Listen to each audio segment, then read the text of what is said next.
Hello and welcome to Just Bleed Radio. This is episode 22 and we're back for a full-length show where we will cover the entire card at the historic UFC 300 event in Las Vegas. A card that was packed from bottom to top with some of the best MMA fighters in the game. A whole bunch of champions and former, maybe even future champions stepped into the octagon last night to give us, and I don't think I'll be out of order to say so, a fantastic night of fights. Who would walk away with the $300,000 bonuses was at the forefront of every fan's mind, and we knew that it was likely to cause a feeding frenzy amongst the fighters, and it most certainly did. I'm your host, Dangermouse, and as we're most certainly in for a long night, I'd better welcome my co-hosts, and as usual, I'm joined by our Ohio native, who I know we'll be talking about Ray Longo at some point tonight. It's Lazybed. How are you doing, sir? I am absolutely fantastic, despite being mentally and emotionally drained. And last but most certainly not least, is our host from the preview show, the one and only California throat singing pest exterminator Austin, aka No Special. How are you doing, sir? Do you still have a voice to speak with after that card? Thankfully, I had let my voice rest a whole while, and oh my god, yes, I'm pretty sure I'm still drunk. That should make for a good show then. Yeah. Anyway, if you happen to hear a fourth voice, that will be our editor, Super Dave, calling us idiots or something. Okay, that's the pleasantries over with. So let's get on with this marathon show. We usually start with the main and work backwards, but I don't want us all gassing out early. And so we'll start just as the UFC did, with two former champions in the opening preliminary bout between Cody Garbrandt and Deiveson Figueiredo. And I know that's coming a bit of a shock to my co-hosts. No, I kind of like it. This card, that's not a problem. Yeah, I didn't think it would bother you too much. Yeah, so Garbrandt versus Figueiredo. From what I remember, and I did only watch it earlier this afternoon, fairly quiet first round. I think Cody edged it marginally, and then round two we had Figueiredo finally managed to get Cody down. Gets him into an arm triangle that fails. Nice answer to the phone there by Cody. I'll give him that. And then he takes the back, sinks in everybody's favourite rear naked choke, and forces the tap. Figgy couldn't, as I hoped he could, knock the tattoo off, but he certainly covered it with his forearm. Yeah. No love from me for Cody. You had a vendetta against him. That's fair. At least you're consistent. You're consistently harsh on Cody, so this isn't unusual. Good. Yeah, sorry guys. I was kind of finishing with that joke. I figured Austin, I'd leave it open who wants to take over. So my whole issue with this fight was that I felt like if Cody Garbrandt came in as the Garbrandt that played it safe, that Garbrandt had a chance at winning this fight. The point fighting, non-risky. I remember why I got knocked out, and I will also be hesitant to engage in a brawl because that's how I usually lose. He was doing that fairly well. He got clipped once or twice and kind of had to snap out of his own headspace, but once the second round came in, he forgot to wrestle. I don't get me wrong. I think he's from Ohio originally. Am I right, Lizzie? Yes.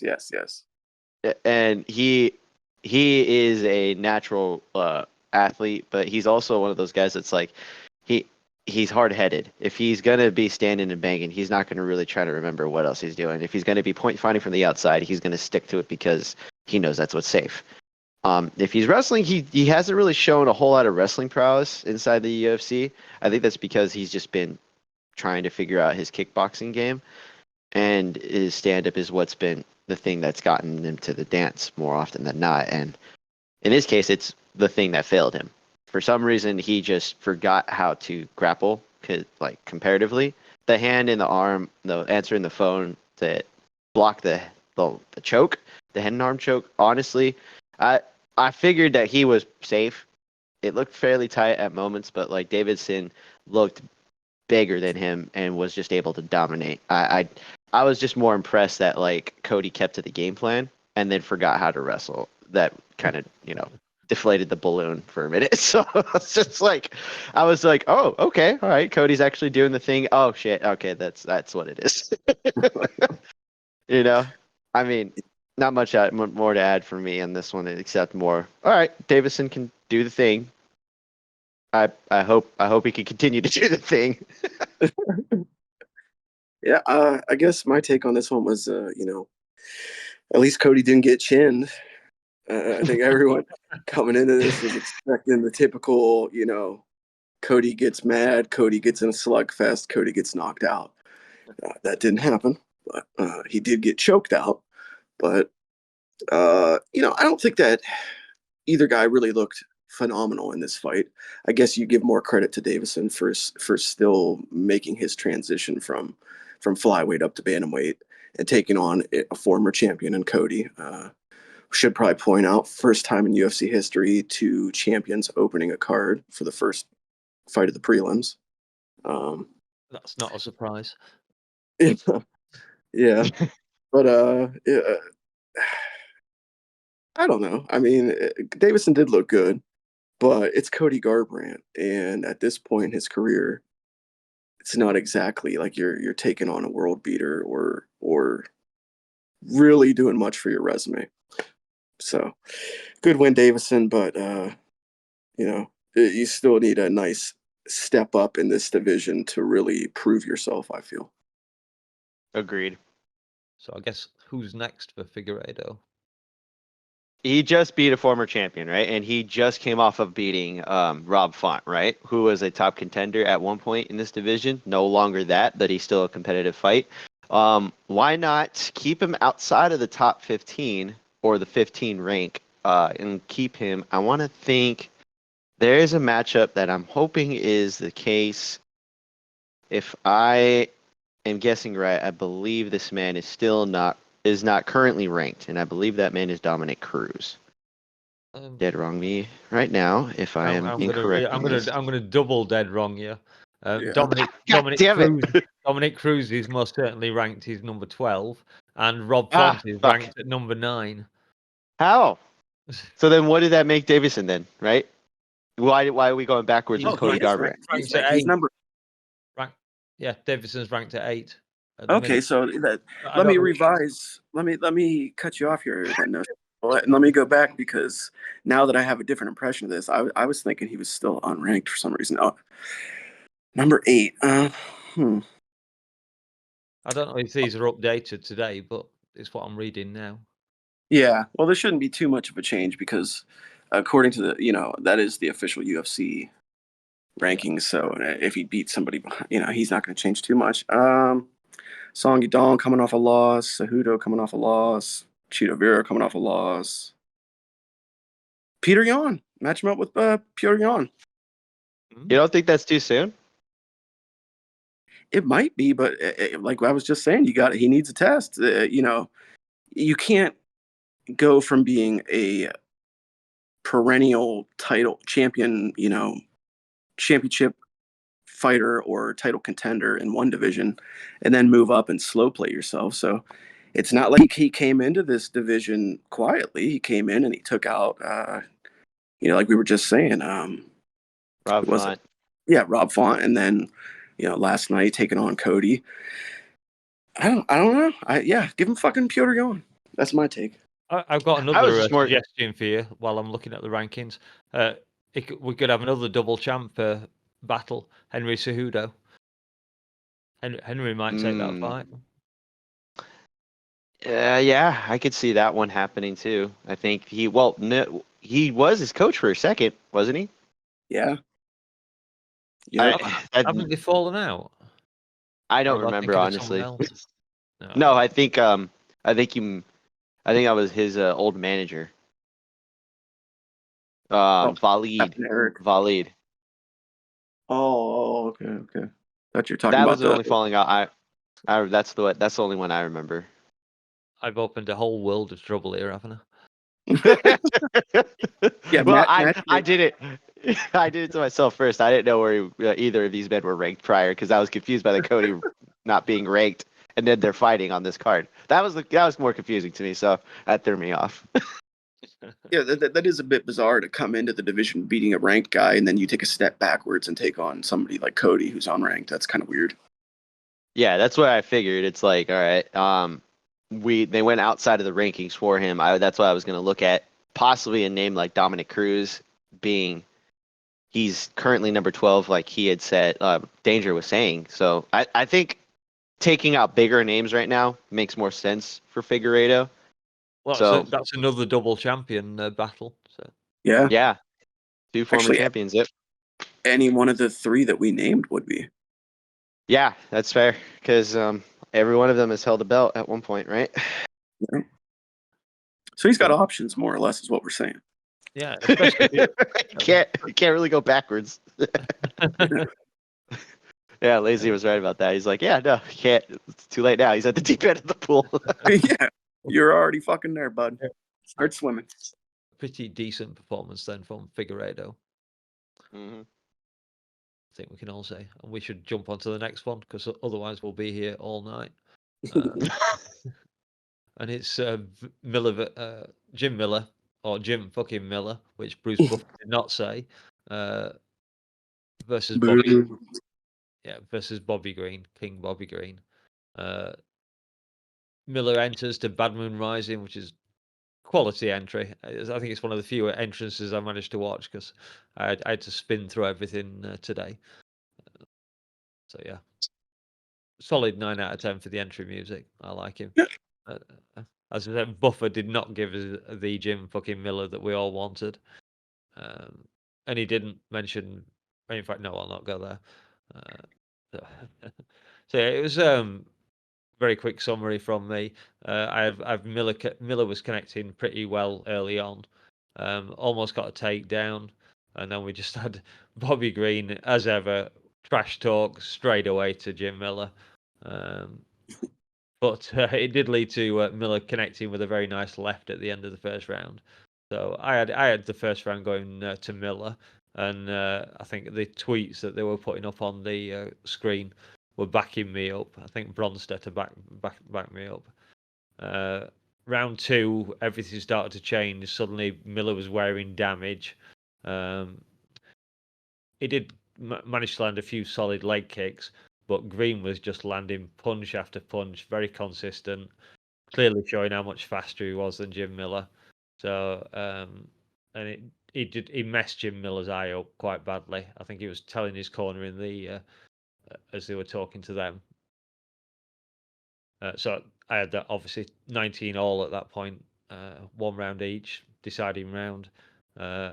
Miller ramped up the crowd at the start of the round, waving his arms and doing all the good stuff that the fighters do. And he did actually manage to hurt Green at late-ish on in the round, but what did I note down there? The action against the cage, Green took the last 90 seconds or so of the round, really messed Jim Miller up. Was trying for a finish. And I also have to say that I came in yesterday from playing poker, and I jumped onto the Discord and I checked to see if I'd made my picks, and I hadn't made a pick for this fight.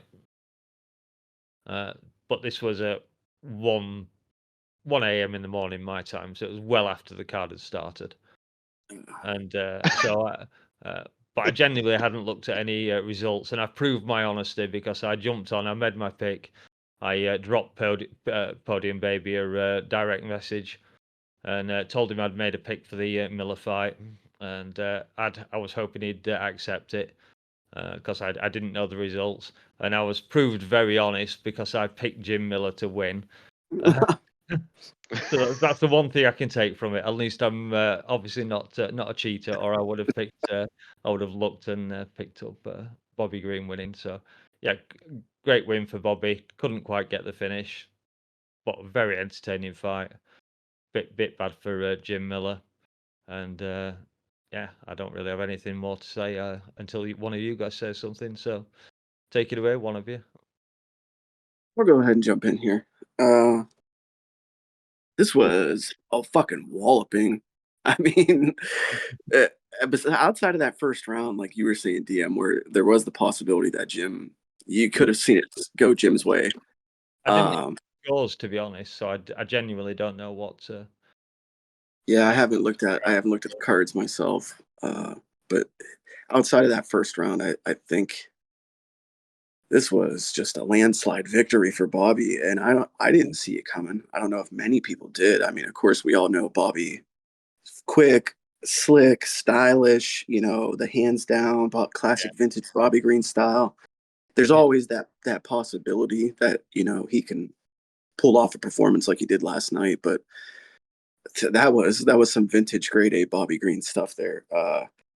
And for the first time in a few fights, I think Jim really looked his age, which surprised me because he'd been on a hot streak coming into this thing.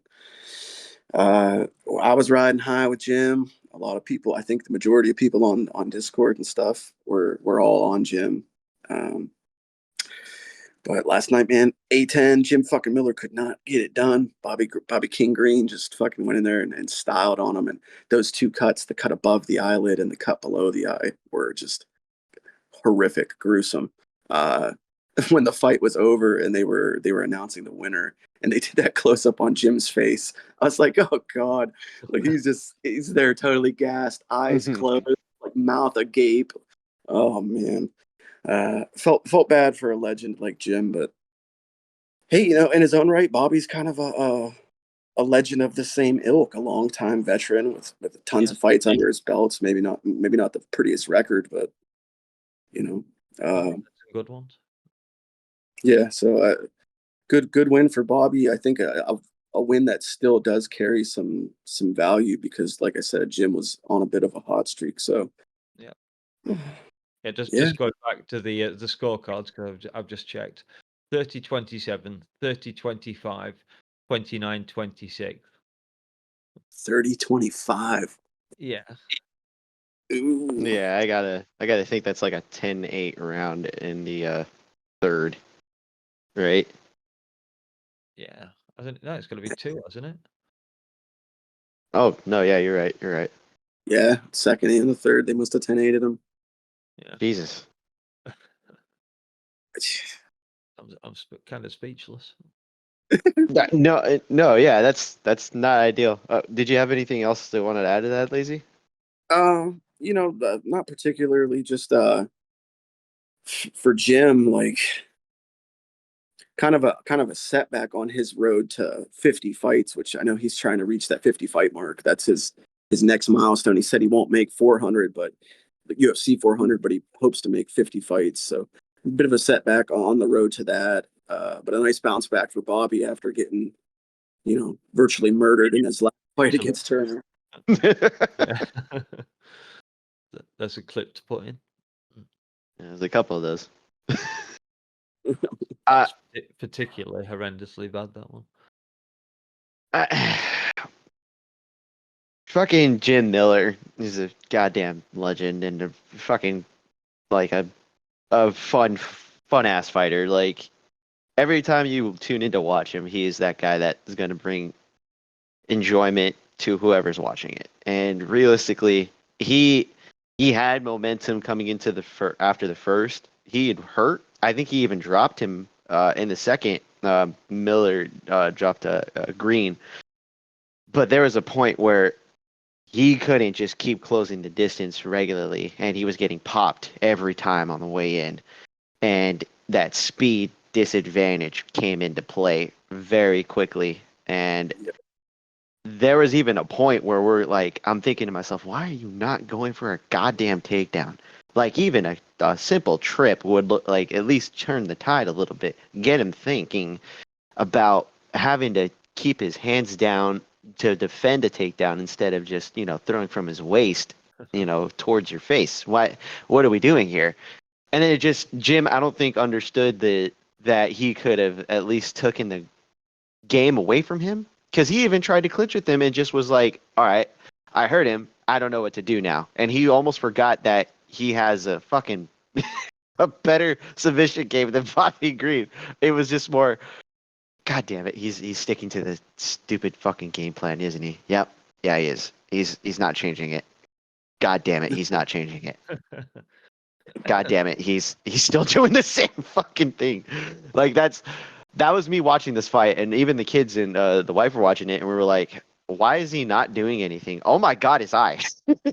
Like, there was a moment where his eye just opened up and it just kept bleeding, and it was bleeding pretty bad. I think he had a cut above his eye and below it, and then I think his eye on the inside, I think, was also like bleeding pretty bad. It's just, I think his corner did a disservice to him by not telling him we need to change it up more, because I think he got false hope from that first round. Yeah, Jim's got hands that can drop you, but you can't go headhunting against a guy who's got a better, boxing game and a higher speed advantage. It doesn't matter if he's almost the same age as you, like, or close to it.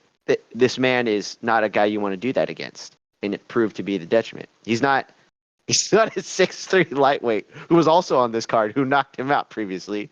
No, it was just. I'm happy for Green, but I'm extremely sad for Jim, because Green looked well. Like he looked on point, regardless of what happened in that first round. Yeah, for sure. Yeah, shocking bounce back from Bobby, because I don't know if anybody forecasted him to come back looking so on his game and sharp and crispy after that fight against Turner. Like, I think there was a lot of questions coming in. Like, is Bobby going to be the same old Bobby that we've always known? But I guess we should have thought otherwise, because he sure as fuck did come in with that classic fucking style of his, and he was piecing Jim up. Yeah. Yes, I mean, he blood, was. blood was splattering and flying everywhere. Fucking, yeah, I felt bad for Jim. There was a point where I was like, they could potentially like fucking throw a towel in on this. Like, I don't know why they didn't. Like, if he wasn't changing the strategy whatsoever, why are we continuing to let him take this goddamn punishment?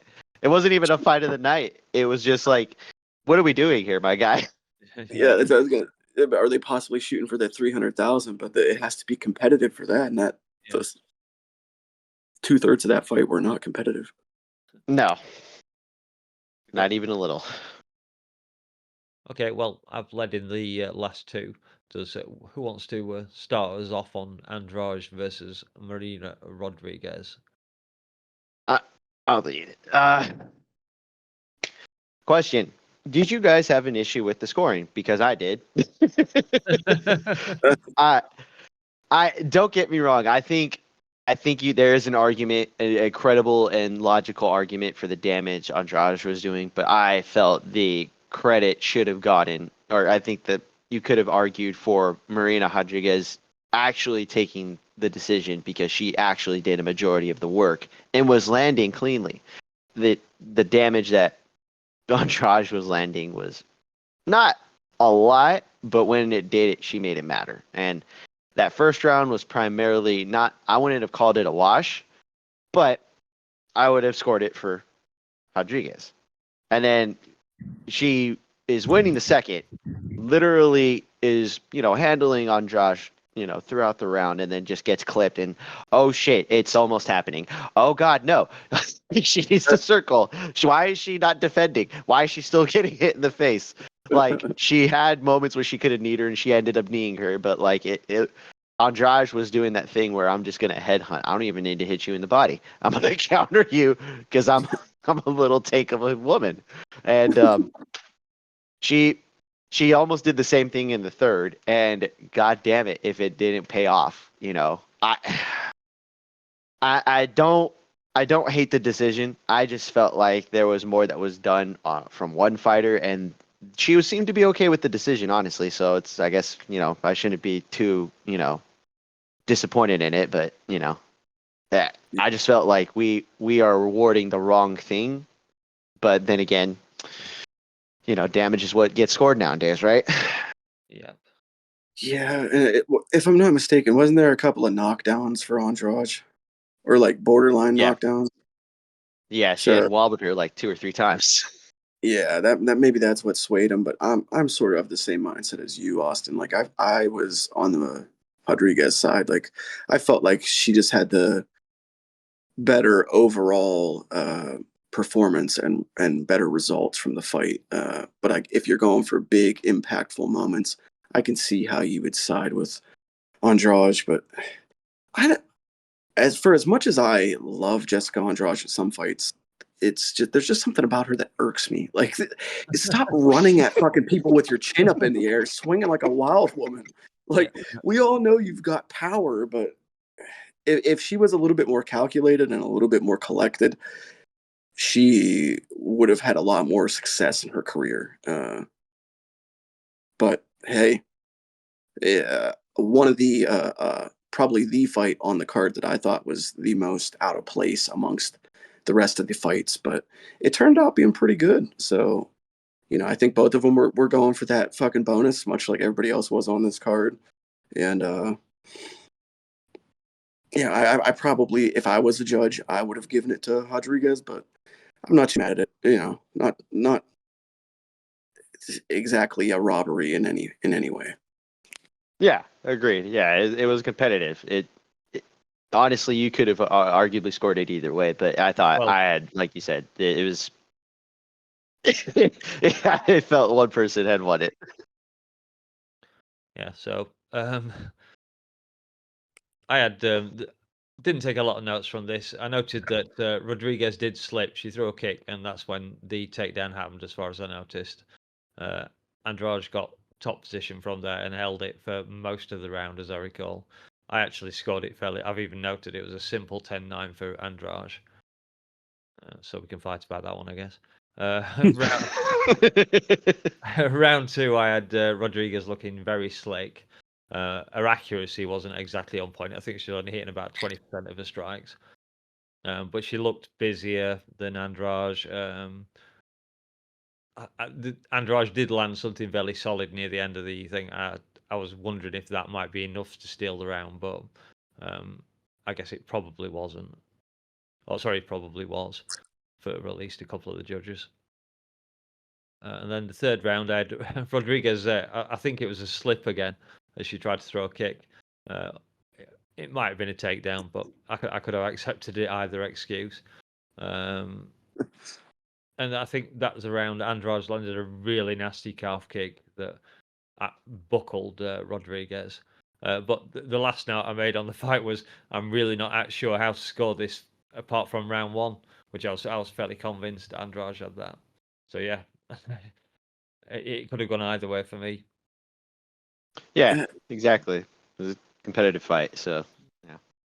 And that's kind of how it always is for both these ladies. Like if they don't get the finish, it's probably going to be a bit of a toss up, and it could go either way. Yeah. Mm-hmm.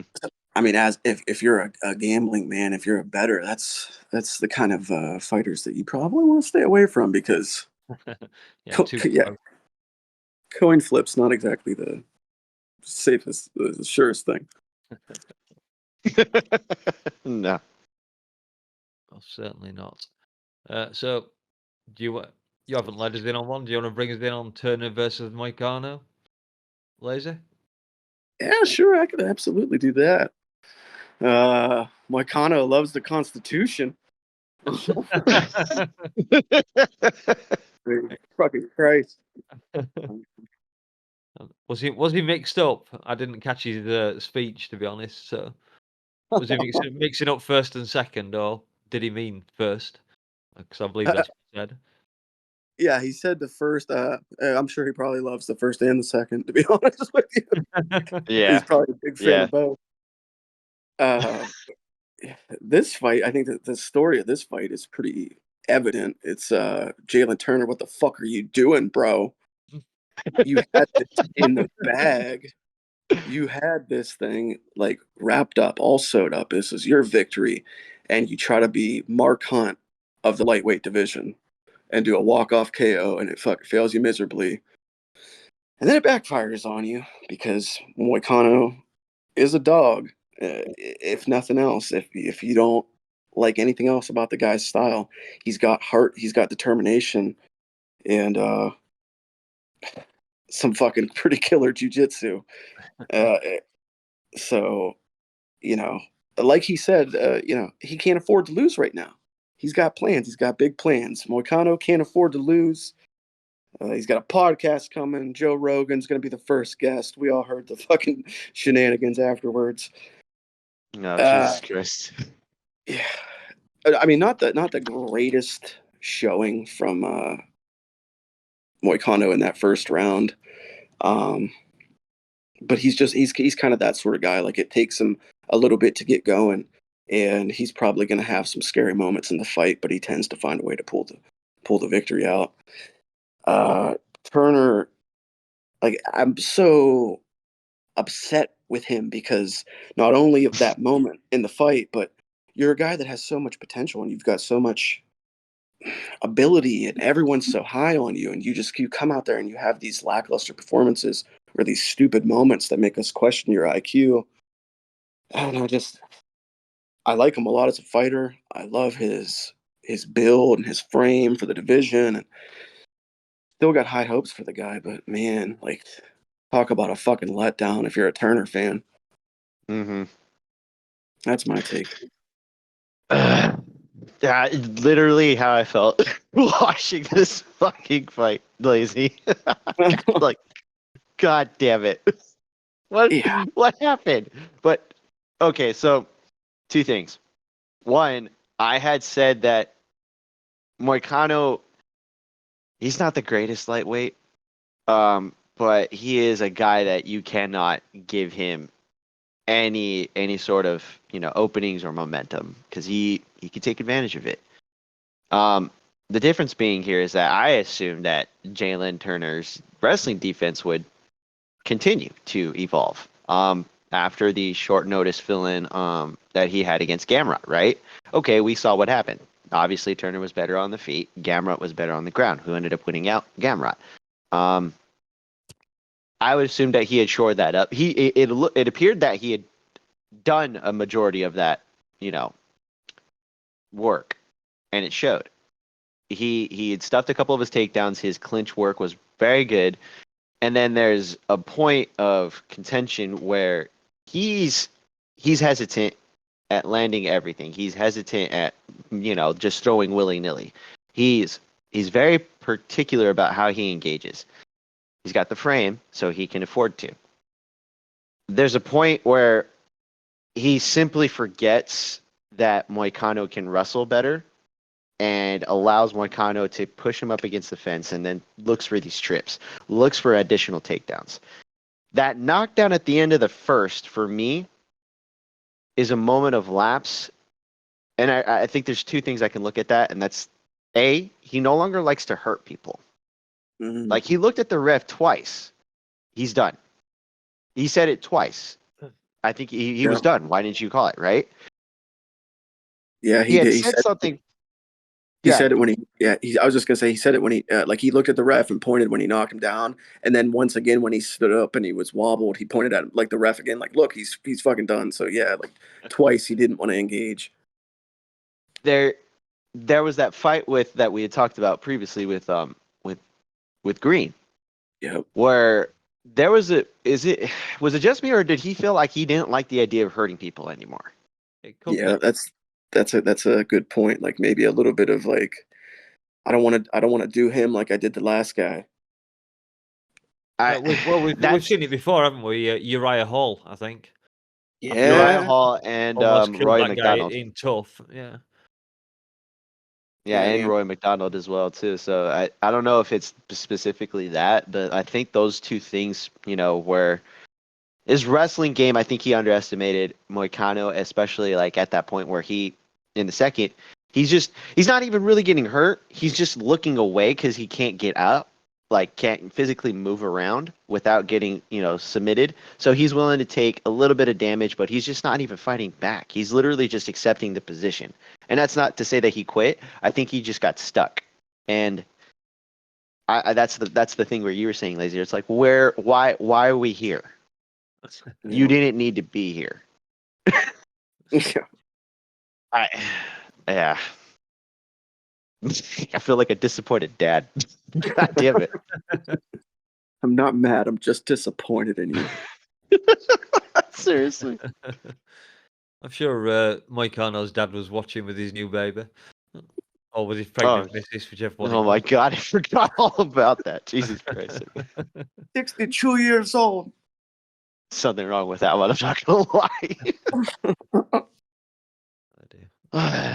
What did Yeah, you think about this one, Mouse? What did you think? yeah. Yeah, it was a weird fight. I was kind of spoiled on it because I came into the Discord and I kind of jokingly said no spoilers as I came in. I know it's live chat, so it's no big deal. But then our dear editor Dave posted that something about Jailton walking backwards, giving up the walkaway knockout, and I was like, oh, cheers. But yeah, no worries. So yeah, I knew the result of the fight anyway. It didn't really spoil anything. It was just that piece of action that I hadn't seen until today. Yeah, what a cock up. Lowest IQ moment of the card, probably. Uh, there might be another, but I can't think of one right now. So yeah, again, great job by Alright. Moicano. He hung in. He was seriously hurt with a couple of body kicks in the first round. Mm-hmm. But other than that, Turner kind of messed up. He didn't do anything from there, as you said. He kind of forgot how to wrestle, I guess. Or I mean, he did steal the round, obviously, with the knockdown. But then, yeah, again, second round, he just gets taken down, and that's pretty much it, isn't it? He got taken down away from the cage as well. He was given no chance to get up, mounted, and then fairly quickly with the TKO. I haven't checked the time it finished. So yeah, good luck to Moicano. I'm not sure who's next for him, or for Jailton for that matter. I'm sure Bobby Green quite enjoyed that one. Like they traded because one wins in a relatively dominant fashion against an old vet, and the other one literally is winning the fight and then just gets caught in a terrible position with bad fight IQ possibly, and then like he loses to a guy that RDA beat this shit, Yeah. and RDA is ranked in this division as well, so I don't know. It's all just mess. It's messy.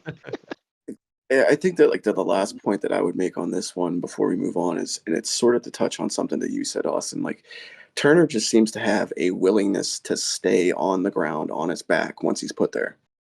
And I don't know if that's a skill gap, if that's a unwillingness to put himself in compromising positions, or I'm not sure what exactly it is, but it's like if you're going against Jalen Turner, your game plan needs to be put him on his fucking back. One, to negate that size advantage, and then two, because he's probably just gonna fucking stay there and give up the round. Like, not a good look, bro. Not a good look. Nah, especially in this division. Yeah. Okay then. So it was what's his bloody first name now? I can't think of his name. Lopes. Adrian Lopes. Diego. There you go. Diego Lopes. Sorry, sir. Adrian? I'm terrible with names. Versus Sadiq Yusuff, who if I remember rightly, was last beaten by Barbosa, or was beaten by him a fight or two ago. At any rate, I'm not wrong there, am I? Yep. No, you're right. You're right. Yeah. Okay, that's good.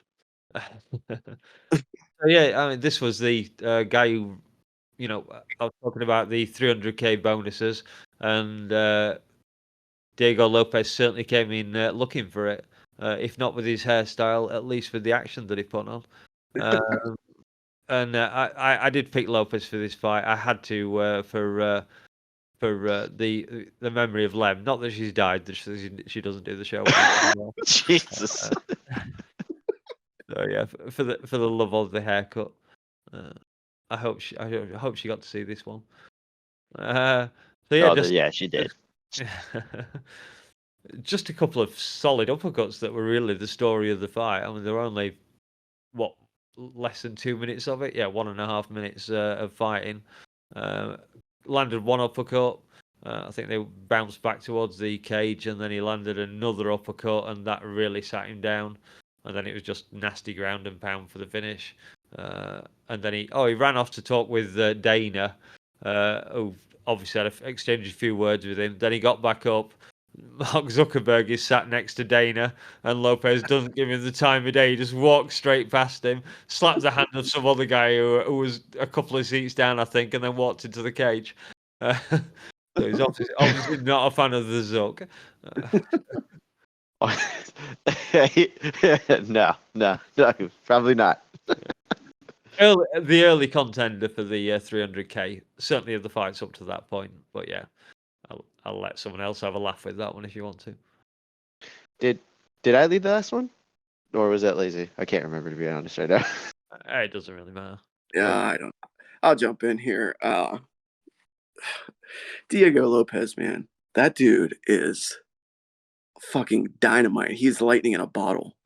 Like it's just excitement personified. Like I don't know what it is about him. He's got that like that almost like that Charles Oliveira type aura where it's like when he's in the octagon, he's making the walk, the fucking crowd's going wild, the anticipation is high. Like you sense and feel like you're about to see a finish, or at very least you're about to see a guy like go for the finish for the entire fight. And I've been impressed with him ever since he made that last minute fill-in debut against Evloev. And for those that remember that fight, almost submitting Evloev multiple times, and then every time he's had a showing since, like he just keeps improving. Love the dude. I love him. I fucking love him. I'm super high on him. Even his stupid fucking tattoo. Like I'll look past it. I don't care. You can have it. I don't care. Yeah, as far as the fight itself though, he must hit like a fucking truck for a featherweight, because like you were saying, DM, like just some solid uppercuts, and like it seemed like Sadiq couldn't handle the pressure and he was just crumbling and wilting. And the fucking the ground and pound, of course, just fucking violent, vicious. If anyone checks the socials, there's a post on the UFC Instagram page that's like a directly cage side view, like somebody filmed it right next to the fence, probably one of their social people, but great fucking view of it. You could just see Yusuff getting fucking pounded in the side of his head and grimacing, and oh, the killer fucking moment. I would agree that for this early portion of the card, was definitely the front runner for the bonus. Excited for the future with Diego Lopez. Love the gym he comes from. Shout out Lobo Gym, Francisco Grasso, Alexa Grasso's uncle. Yeah, just fucking a very exciting fight. I loved it. Yeah, I had thought Sadiq Yusuff's consistency would win the fight, and I was sadly mistaken. I was not prepared for Diego to kind of go in there like a bat out of hell, like he pretty much has been, and for some reason I just discounted it. I was looking at this fight thinking, I'm like, all right, well, Sadiq is well rounded and he's got a pretty decent game plan that it usually follows, and it's not that he's got this inability to, game plan or, adjust it as needed. I just figured Diego wasn't going to give him anything that he wasn't prepared for, and I was, like not even foreseeing the possibility that Sadiq could get rocked right off the bat. Just like that initial contact was an uppercut that fucking put him on his like wobbly legs, and he fell nearly immediately as it landed. And it was just surprising to me that the ease of which he was willing to throw it and it landing. Not to mention, he never stayed on. Like he never let him up. He never let off the gas pedal. And that was the thing that I forgot that Diego was good at, was just smelling the blood in the water and just fucking feeding right off the bat. Like he just jumped on him, did not give him any room to breathe, landed another uppercut that put him on his ass again, and then just finished with just vicious ground and pound. And honestly, like Sadiq is a good guy for this division in your like a measuring stick. Like you were he's not that it's a gatekeeper, it's that he is a guy that if you can beat him, you're probably going into the top 5. And I believe Diego Lopes has found himself in that position. Not that he's a top contender now, but it's hard to deny him that he's not capable of being in the top 10 or beating another top 10 guy, right? Yeah. I don't know what to do for him next. The division's kind of booked up, I think, right now. But Just looking at the division, he'd got Dan Ige, Edson Barboza, and Bryce Mitchell. There would be all, if he replaces Sadiq Youssef's place. right. Well, honestly, all of them are fun fights too, right? Yeah, and then Giga could say, "Oh, Calvin Kattar." I'm sure he'd like a stand and bang fight. That one, yes. Yeah, we shall get to that later. Why not? That is a good point, though, that he will be ranked now, though, beating number 13. He's found himself in the top 15. He has cracked into the rankings, which Yeah. it is deserving. I mean, you fucking came into the UFC, and in your debut fight on short notice, you took it to the number 5 guy in your division. Like, you took it to him. So, sky's the fucking limit for him and his wild, fucking crazy haircut.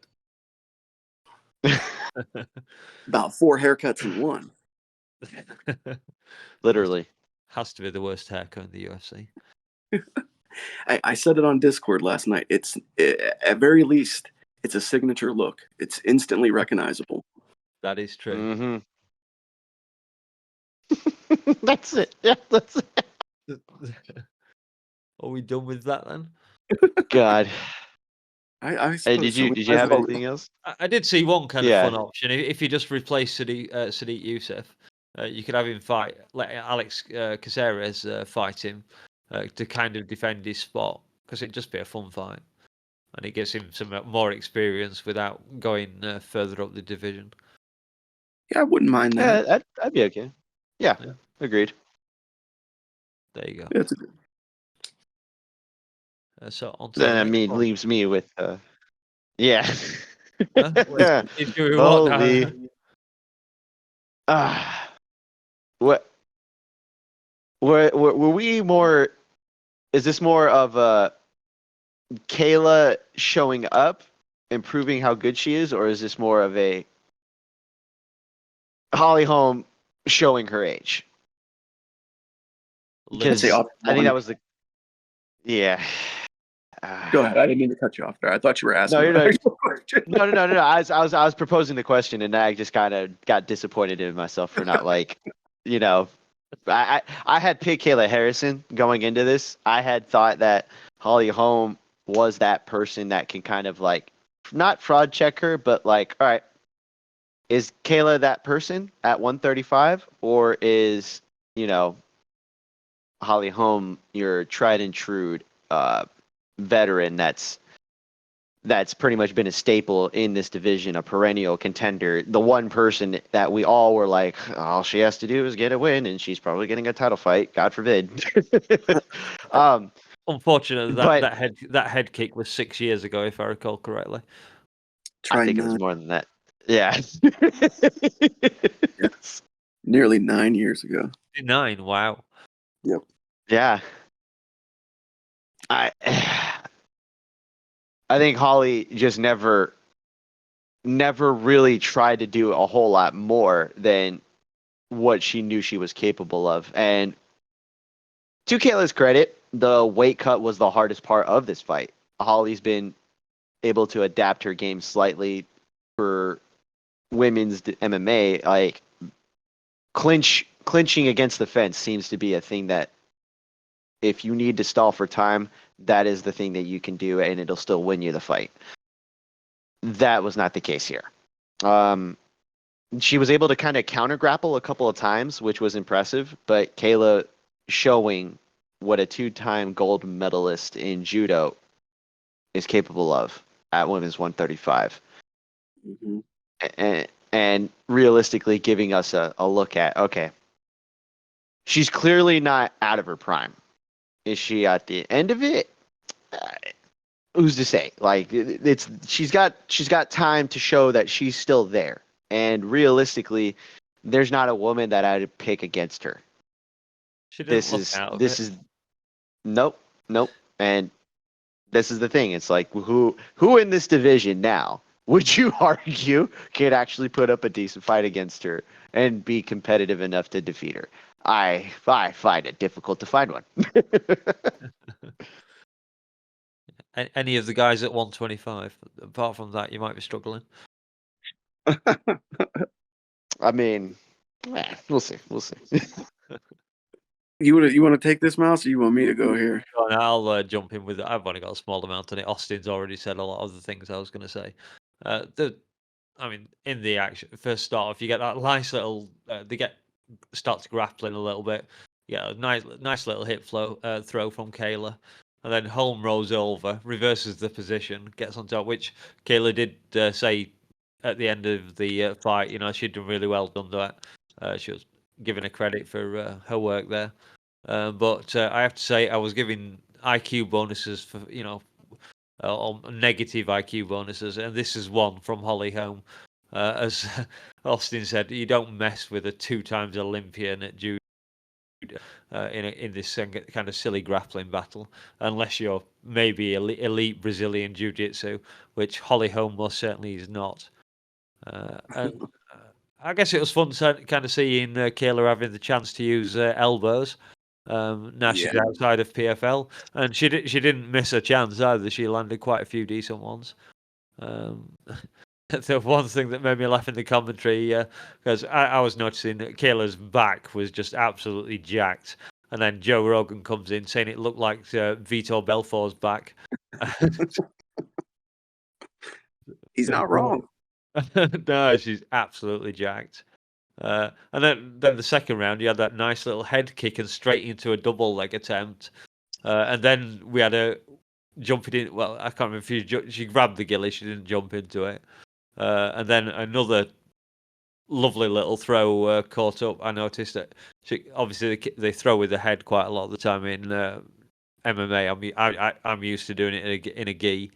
But she did a little, I think, a sweeping ankle, absolutely brilliant, that threw Holly to the floor, and then she was very, very quickly into the rear naked choke, and Holly had no chance to tap.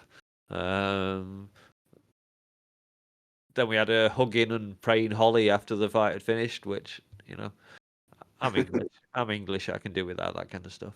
But that's where she gave credit to, talking with Joe Rogan.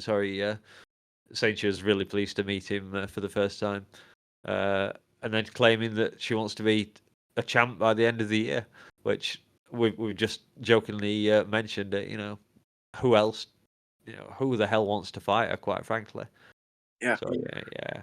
I mean, a great entry. It's not a it's not a 300,000 bonus win, I don't think, but it's certainly a very solid one.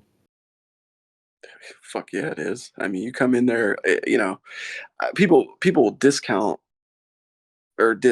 Holly Holm coming into this because of the age, and regardless of your opinion of her fight style, you're still coming in there taking on somebody with all of the accolades and credentials that Holly brings to the cage. So, old and washed or not, that's a fucking scalp you would like to have on your resume if you're Kayla Harrison. Yeah. But yeah, to touch on what you were saying, Austin, the real battle of this fight was before the fight, and it was the battle on the scale. And she passed that fairly well. I mean, she looked like hell on the fucking scale itself. She looked like a fucking zombie or a Draugr from fucking Skyrim. Worse than an Oliveira? Oh, I would say, yeah. Yeah, she looked terrible. Her nose looked like Rudolph the Red-Nosed Reindeer. I don't know if that's a side effect of weight cutting, but yeah, so to even make it into this fight, her first fight ever at 135, phenomenal fucking showing, because coming into this, my big question was going to be, okay, you made the weight, you're making the walk for the fight, but now how are you going to look? How's your cardio going to be? Are you going to gas out quick? How's this going to go down? And I'll be fucking damned if she didn't come out and fucking manhandle Holly. Like you were saying, Mouse, the addition of the elbows, that was a big question mark coming into this. How was she going to look with those? She'd only ever had him in one fight before in her career prior, and she was fighting like a soccer mom. And, and I think, I forget where it was, Invicta or something Yeah, like I that. think I've seen that fight, doesn't she? She really messes her up, doesn't she? Oh, yeah. Yeah, she fucking bloodied that woman all to hell. But so the addition of the elbows was going to be a big thing. And they definitely played a major factor in this. Just took Holly down, mauled her like a bear. Uh, did everything right in my opinion in this fight. Like you come in, you take on a former champion, you not only beat her, but you beat her convincingly. And then afterwards, when you get your time on the mic, you maximize that time and you call for a title shot. And in my opinion, like we were saying, nobody in this division wants to see her. Nobody's going to want to fucking take her on. And if she does get the title shot, it's a fucking wrap for Raquel Pennington. Like you're donezo. Yeah. This is this is over before it starts. Mm-hmm.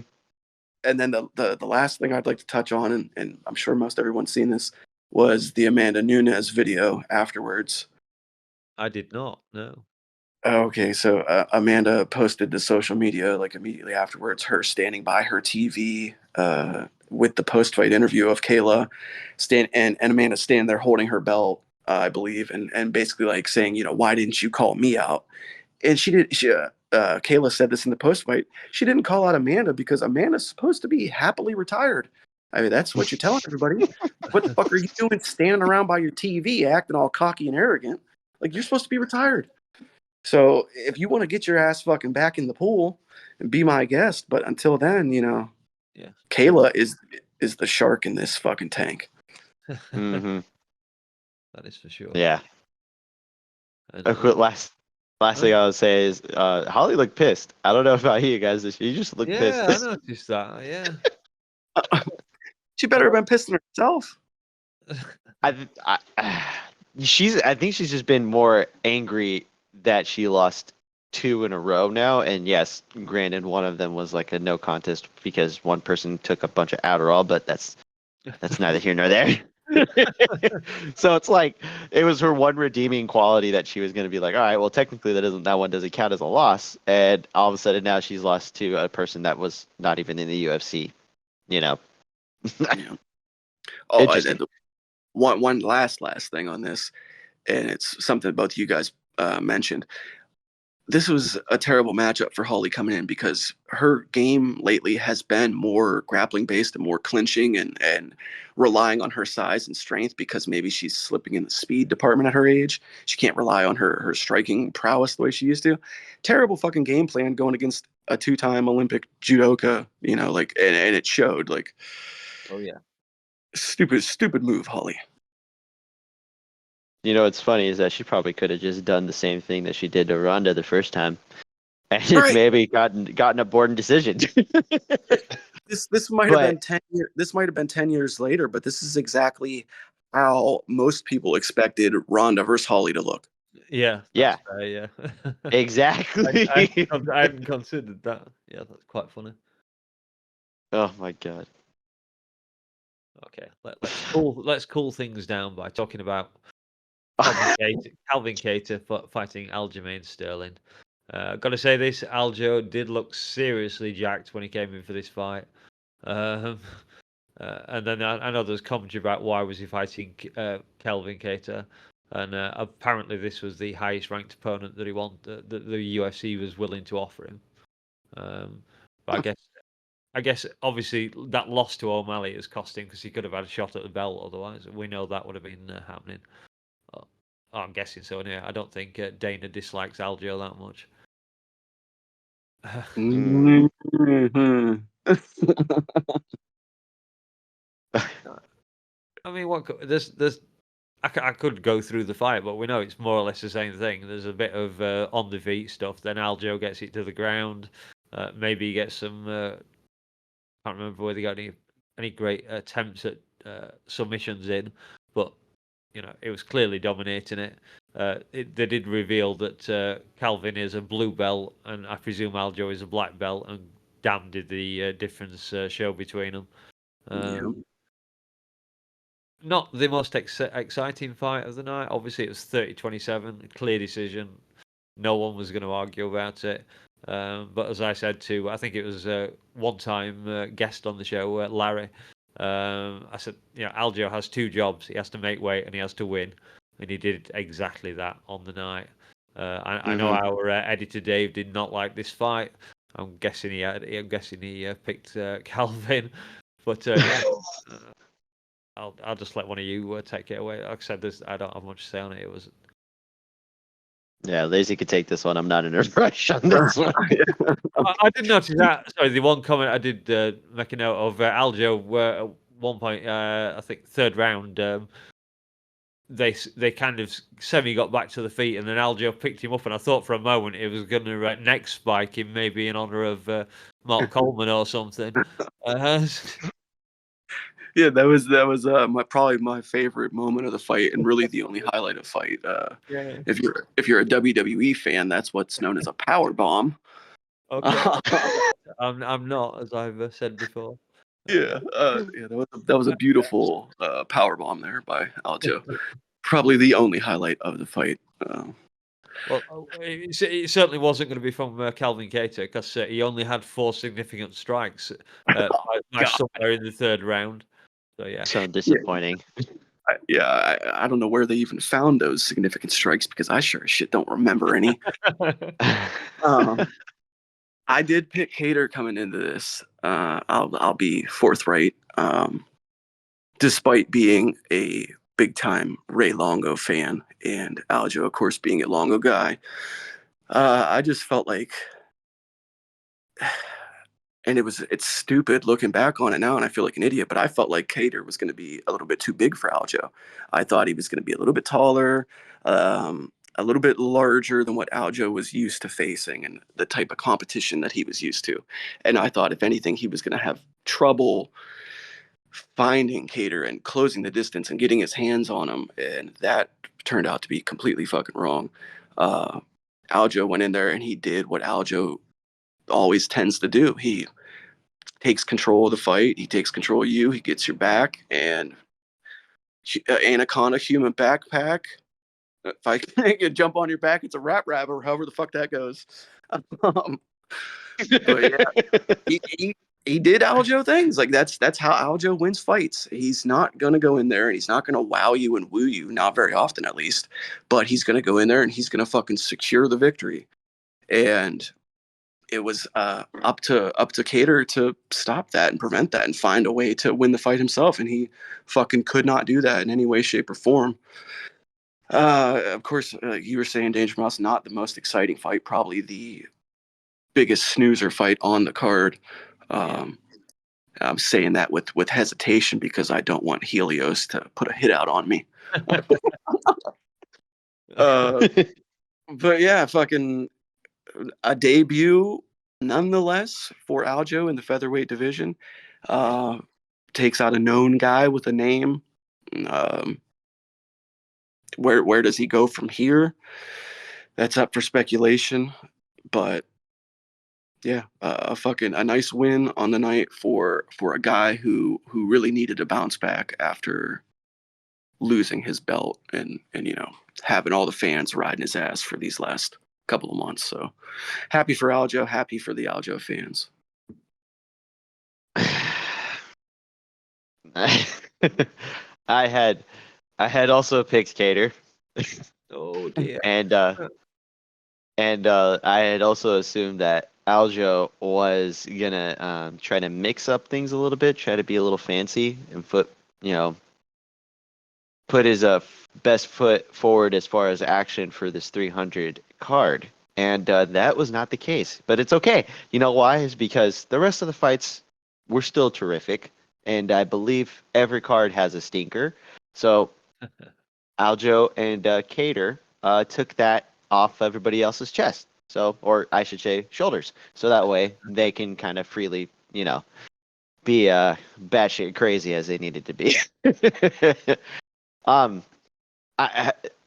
Lazy, you'd probably know this better. How long has Aljo been with Longo? Um, I want to say the majority of his whole career, because I believe he started in CFFC and yeah, I'm not positive, but I would say at least 75% of his entire career. Okay, so you want to say at least over 10 years, right? Yeah, I would say yeah. Maybe Why has Dave he can not look it learned? up. I was gonna say, why has he not looked any better on his feet? Good question. I, I don't get me wrong. I know he has a majority of grapplers in his gym, and I think that's his thing is to like give them things to work with, like giving Weidman a decent hook and a jab, giving Ray a overhand right and a hook, and I'm sorry, giving Matt Serra, an overhand right and a hook. But it's just confusing to me. Like this is his only game. Once somebody stuffs the takedown, it seems that he just doesn't really have a game plan to kind of counter that. Like we saw with the Yan fight, like we saw with him in O'Malley. Like if he's committed to being a grappler, great. Once he faces somebody that can kind of defend the takedown, Kattar is not that guy. It's going to be a different story. And once he faces a fellow grappler, the likes of which this division has plenty of, not too dissimilar to bantamweight, but this is a different ballgame. He faced a striker who is not well adapted to ground fighting whatsoever. I am not super confident that he is capable of winning a belt. I think he'll be a perennial contender. But, let's see what he looks like when he faces someone like, not like a Edson Barbosa, but someone like an Arnold Allen. Someone who's capable of doing both. I can grapple, but I can also throw heavy. You know what I mean? Yeah. Kattar was more disappointing to me because he's like this guy who has been around long enough to face plenty of grapplers, and yet he's still kind of, like you said, a blue belt in grappling. It's sort of the same question on both sides. It's like if you're Aljo, after all this time, how come your striking hasn't improved? And if you're Kattar, sorry, how come after all this time your grappling hasn't improved? Like, Yeah. I get being more talented in one area than the other, but this is mixed martial arts. Like, you're supposed to try to round out your game. The one last thing I want to add here before you jump in, DM, if you had anything else to say. I think part of the reason that Aljo hasn't necessarily like improved in the striking is because Longo and the gym really leans into that whole funk master thing he has, where like he's so funky in his striking that it works. He finds a way to make it work. But we've seen multiple times now that if when it doesn't work, it doesn't work. So Mm-hmm. and it's all good and well to get to a position of control and to dominate your opponent in that way. My only real complaint is once you've established yourself in that department and it's very clear you have an advantage there, start to go for the finish. Start fishing for submissions. Start laying in the ground and pound a little more. Like do more with the positions that you gain. Yeah, agreed. Yeah, that's all I got. There's so much to add to this fight. Yeah. Touch your dad's face there. Yeah, I can just leave you with the words of a man who I know Lazy likes very much, and I can be smug about it because I did pick Aljo in this fight. So, insert Jeremy Clarkson smug face in there if you like. So yeah, John Anik said it. It was total domination by Aljo. It was. I mean, potentially they could have been 1 or 2 10-8s in there because I guess it was just about damage. There was very little damage, and Yeah, yeah. Kattar did nothing. Yeah. Oh, did I miss Yeah. it? Or was there an interview for that fight? Because I didn't see one. I was trying to spot it on No, the podcast. that's a good point as well. They did not give him a post-fight interview. I mean, I don't think I would either. That's just me. That's just me. Yeah. You can't say he didn't look good. Boring, but he looked good, and he also looked healthy as shit. God damn, his calves Yeah. are his quads and his back. My God. One of Look them good. situations where you're like, how the fuck did that guy ever make Yes. bantam? Yeah. Monster. Yeah. That £10 certainly made a difference, didn't it? Oh yeah. Well, maybe that's the thing. Is like this is just what he does. He hasn't really, been able to adapt to more else because he's just a big guy for the weight class. So, you know, par for the course when you're cutting a lot of weight. So you're only limited to whatever you're willing to do. Alrighty. Who wants to fight over the next one? Yuri Prochazka versus, I'll take it. I'll take this one. I was not excited about the last one, so I'll take this one. Palate cleanser, as the other one was. This one was right back to the main course. Your former champion in Yuri Prochazka facing off against a contender in Alexander Rakic. And honestly, this was an exciting fight from start to finish. Now, we hadn't seen Rakic since his last fight, which was a TKO. I believe it was an injury to Jan Blachowicz, right? Yeah. So Yep. he had been out via injury for that, and Jury was just coming off of a knockout loss to Potan. So here's the thing: the better fighter is Rakic. I don't want to be mistaken in saying this, but the better fighter is Rakic. That did not mean shit tonight. He threw perfect technique. He was the better arranged, better disciplined, better commanding fighter. And Prochazka said, "Fuck that. Watch this." Like he threw logic out the window. He almost got. It seemed like he was just being more upset that he was getting hit and was going after Rakic with everything. And even when he did, he was like, "Oh, okay. I'm a little bit more mad." He just kept pushing forward, and my God, did it work! Like you know what this fight reminded me of? It reminded me of Dominic Reyes and Jerry Prochazka's, I believe, second fight in the UFC.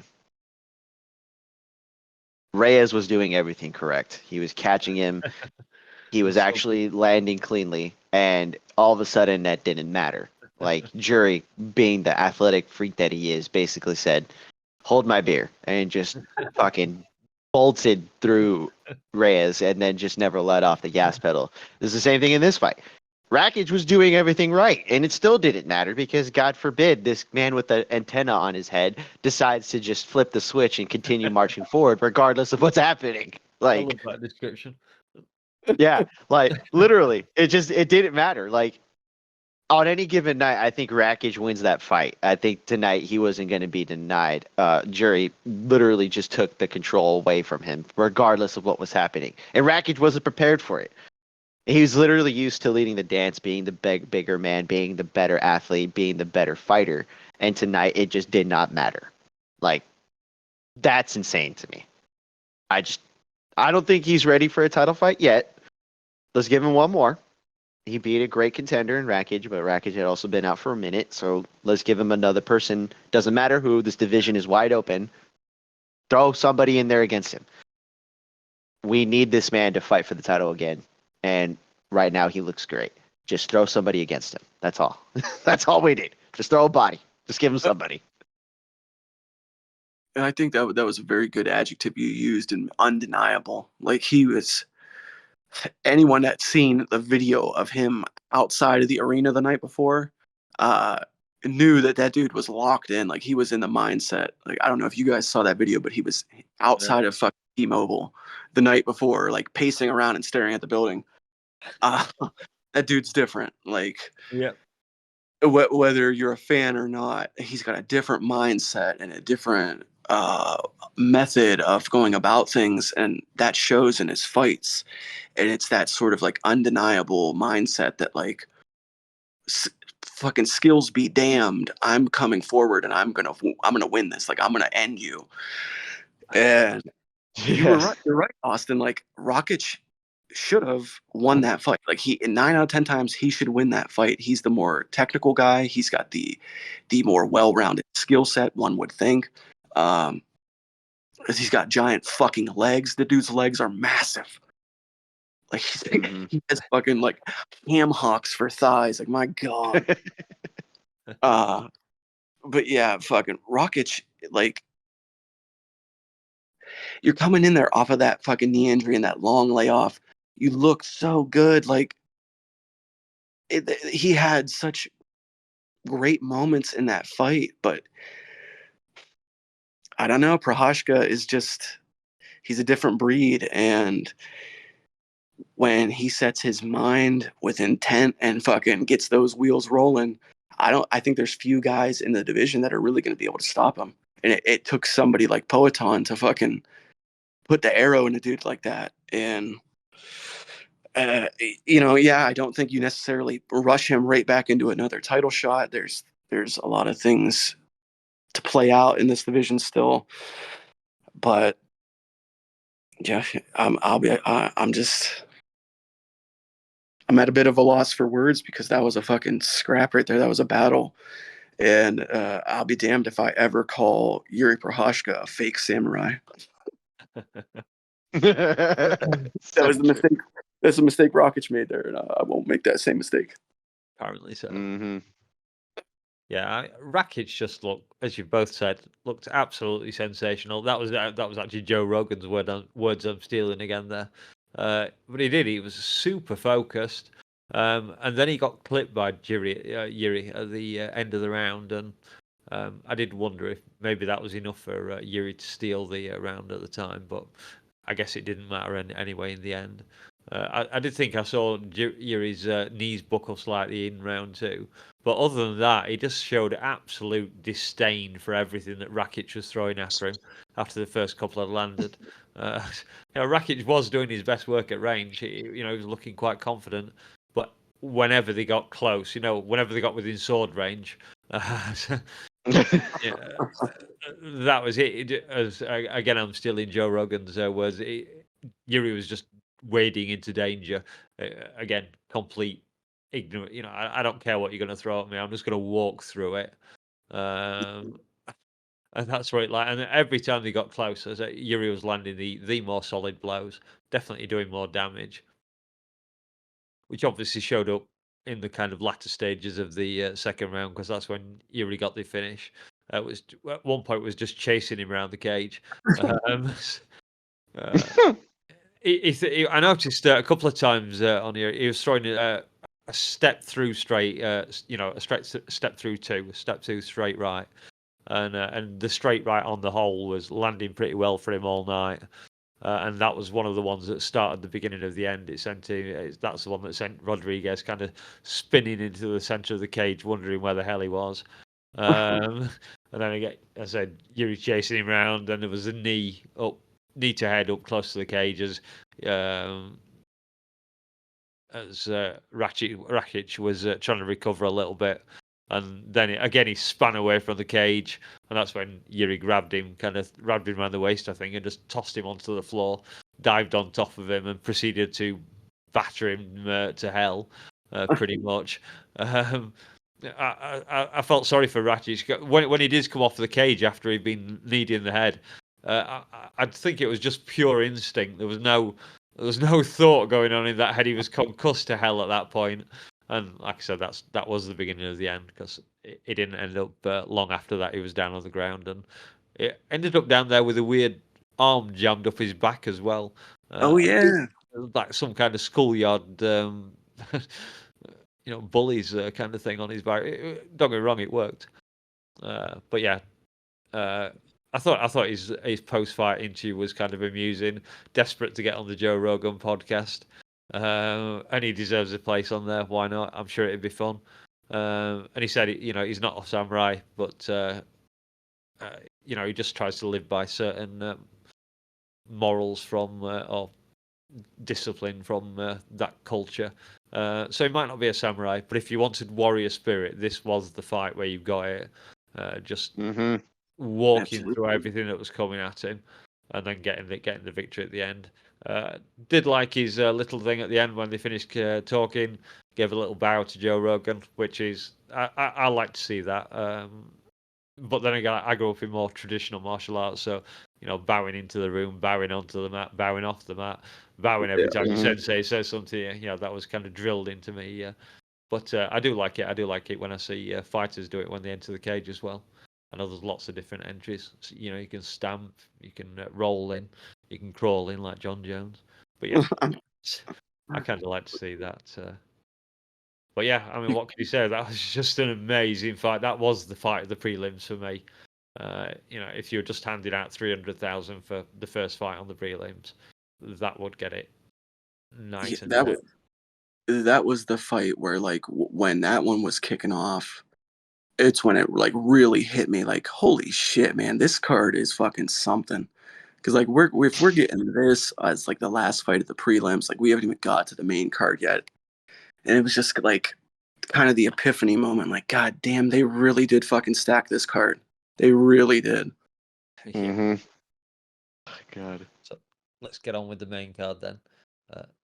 Nickal versus Brundage, the fight everyone wanted to hate. I did notice Bruce Buffer had changed his jacket for this one, but I'm not sure how many changes he did. Whether it was just two. Oh, sorry, one. I mean, you can't really fault how this fight went off. Cody certainly brought it. Came very quickly onto Bo, and Bo did not like the speed of those strikes. I don't think he really wanted to take it very quickly into his wrestling game, and then that looked like it was going to be over. He had a partial crucifix, um, but as he gave that up, and then he's controlling Cody's back and giving him the little kind of, I don't even know, your little uppercut kind of things that you do from ground and pound just to annoy the guy under you. And Cody's pulling faces and obviously looking into a camera somewhere. Uh, so that was kind of funny. I'll give him that. He might have lost the round, but he won the heart of the fans. I think there. Yeah. Yeah. And then I mean, obviously it was a 10-9 round for Bo. I don't think there's any chance you can score it for Cody. Even if I mean, he did sting Bo a little bit, I think. But I think the amount of sub attempts that he got would almost certainly outweigh it. And then round two, it was just again, Bo just didn't want to engage in that striking stuff. He decided he wanted to keep it wrestling. He did land a couple of nice body kicks. But then we did have a nice little bit with. He tried to get Cody down, and Cody actually threw him off, and was very quickly kind of back to his feet when he did get tripped. It was only briefly. He did defend well, but he was defending well, but he wasn't attempting to go anywhere with it. That was the problem.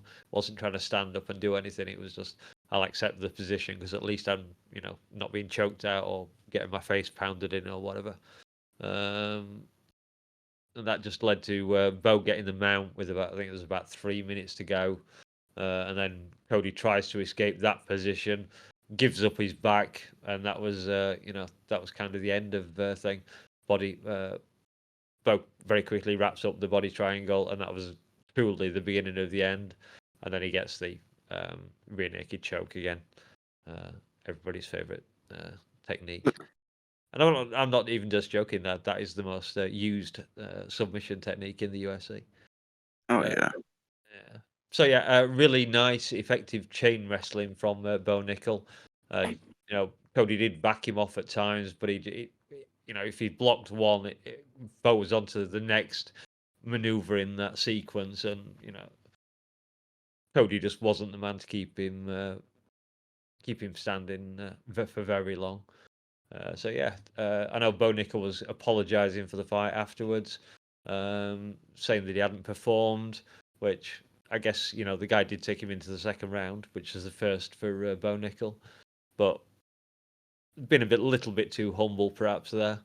But again, I did like his speech at the end. Seemed very modest with where he wanted to go from here. Not doing silly things like calling out a title shot or anything like that. I think he said something about he'd wanted to be at 12 fights before he got to the UFC. But obviously that didn't happen. So we may see him going up in the same way as O'Malley did getting a sequence of slightly better performers every time, and then getting a shot at the belt in, I don't know, what, he's 28 now, maybe by the time he's 30-ish, if it goes slowly enough. Could be, if not next year, the year after. So yeah, I guess one day him versus Hamzat could be fun, because Hamzat would not be handling him like he has done other people. That is for sure. So yeah, a decent opening fight for the main card. Not superb, but not bad either. He did say that to the crowd that eventually they'd warm to him, and he certainly warmed up slightly from him getting booed fairly early on. So yeah, that's like I said, congratulations, Bo Nickal. I can't say who next because you're kind of hanging around outside the division, and that's Austin's territory, not mine. I'll let one of you two get on with it. Nah, you can take this one, Lazy. All right. First of all, let me say I hate Cody Brundage. I can't stand fucking Cody Brundage. I don't like his face. I don't like his voice. I don't like the way he fights. He did have one moment that Danger mentioned early in the fight when Bo was on top, giving him those little fucking punches, and he did the little like the TV show The Office, and broke the fourth wall and looked at the camera. So that was fun. Somebody made a good gif of that real quick after it happened. I've already seen it. But I mean, everything that I thought coming into this ended up being true. Like, did Cody Brundage have a little bit more tools than Bo's previous opponents? Sure. Did he have enough to really do anything or threaten anything? No, not even fucking close. It was basically Bo in there wrestling a fucking dummy and flopping it around and doing whatever the hell he wants to it, trying to figure out a way to finish. Cody had moments of defense, stopping Bo from getting a couple of submissions. But all in all, it seemed like he was really just trying to do exactly that, like stay safe, not get finished. And part of that, I think, is just Bo's ability to control somebody and to impose his will on his opponent. I still take some issue with his placement on this card. There's 12 champions on this card, and 6 of them took place or had their fights take place prior to Bo's fight, and that's kind of fucking wild to me. How do you have 6 former champions, compete before a guy who's in his 6th fight? So that's a little iffy and wishy-washy. But as I said on the preview show, I get it. They think they got a hot commodity in them, and they're pushing it. So what does this do for Bo? Not too much. He got into the second round for the first time in his career, so I guess you could call it a learning experience. But more or less, we watched him go out there and crush a can, and we didn't learn anything new. He didn't learn anything new, and it kind of just ate up space on an otherwise fucking great card. So I guess outside of the star value that maybe he brings to the UFC from another sport, that I don't really think that this fight added anything of value to this night of fights. That's fair. Austin? Yeah, no, he's right. Like, I don't think Lazy said it best. Like, I don't think this added anything to the pay-per-view itself. This wasn't necessary for the pay-per-view itself. This wasn't necessary when it was announced. Bo is that guy who should have just stayed on the Contender Series and literally done a multiple fight contract like they have for other people. Either invite him back multiple times and pay him extra, or just let him fight on the regional scene and just continue to rack up wins. I don't know why they needed to have this fight on the pay-per-view other than just to say we did it. Like, there's plenty of other fight nights or pay-per-views that you can literally do this for. This is a man who literally just needs repetition. Get him in there with anybody within, like, reason. Cody Brundage is probably the top of that. like tip that you want to give him as far as name value, just keep throwing names at him. Like, it doesn't need to be anybody special. There doesn't need to be a timeline within the next like 1 or 2 years. He literally just needs repetition. Like he's 28 years old. He's literally a former former NCAA champion, All American, runner-up in the Olympic trials. He's that guy who literally only needs like 2 to 3 years before he like figures out what he can do, and he'll just stick to it. Like, he'll fix little things here and there. He didn't like getting hit, and that was the thing I noticed. Like, he traded with Cody Brundage a couple of times. They both clipped each other, and Cody seemed to just kind of like accept getting hit, whereas Bo was like, I don't know if I want to do that again, and committed to the grappling I don't like because that. he literally was like, nope, I'll just do this and I'll be fine. And realistically, that's what he should go to, but it doesn't give me any confidence that he's even ready for anything above this. So, as good as he looked, this is, and he even said it himself, like you said, Danger, like, this is a guy who you just want to continue to just throw. Like, he thought he was going to be 10-0 by the time he got into the UFC. They're like, nah, we want you to be 3-0. Like, come on, let the actual guys who are prospects get their time in. I mean, look at what happened to Rosas. Like, he's not a busted prospect yet, but like, we've seen the UFC do this time and time again. They don't know how to bring up prospects. It's not something they do. The only time that they do is when the prospect themselves even dictates that. O'Malley was one of those. Yeah. And that was by his choice, not the UFC's.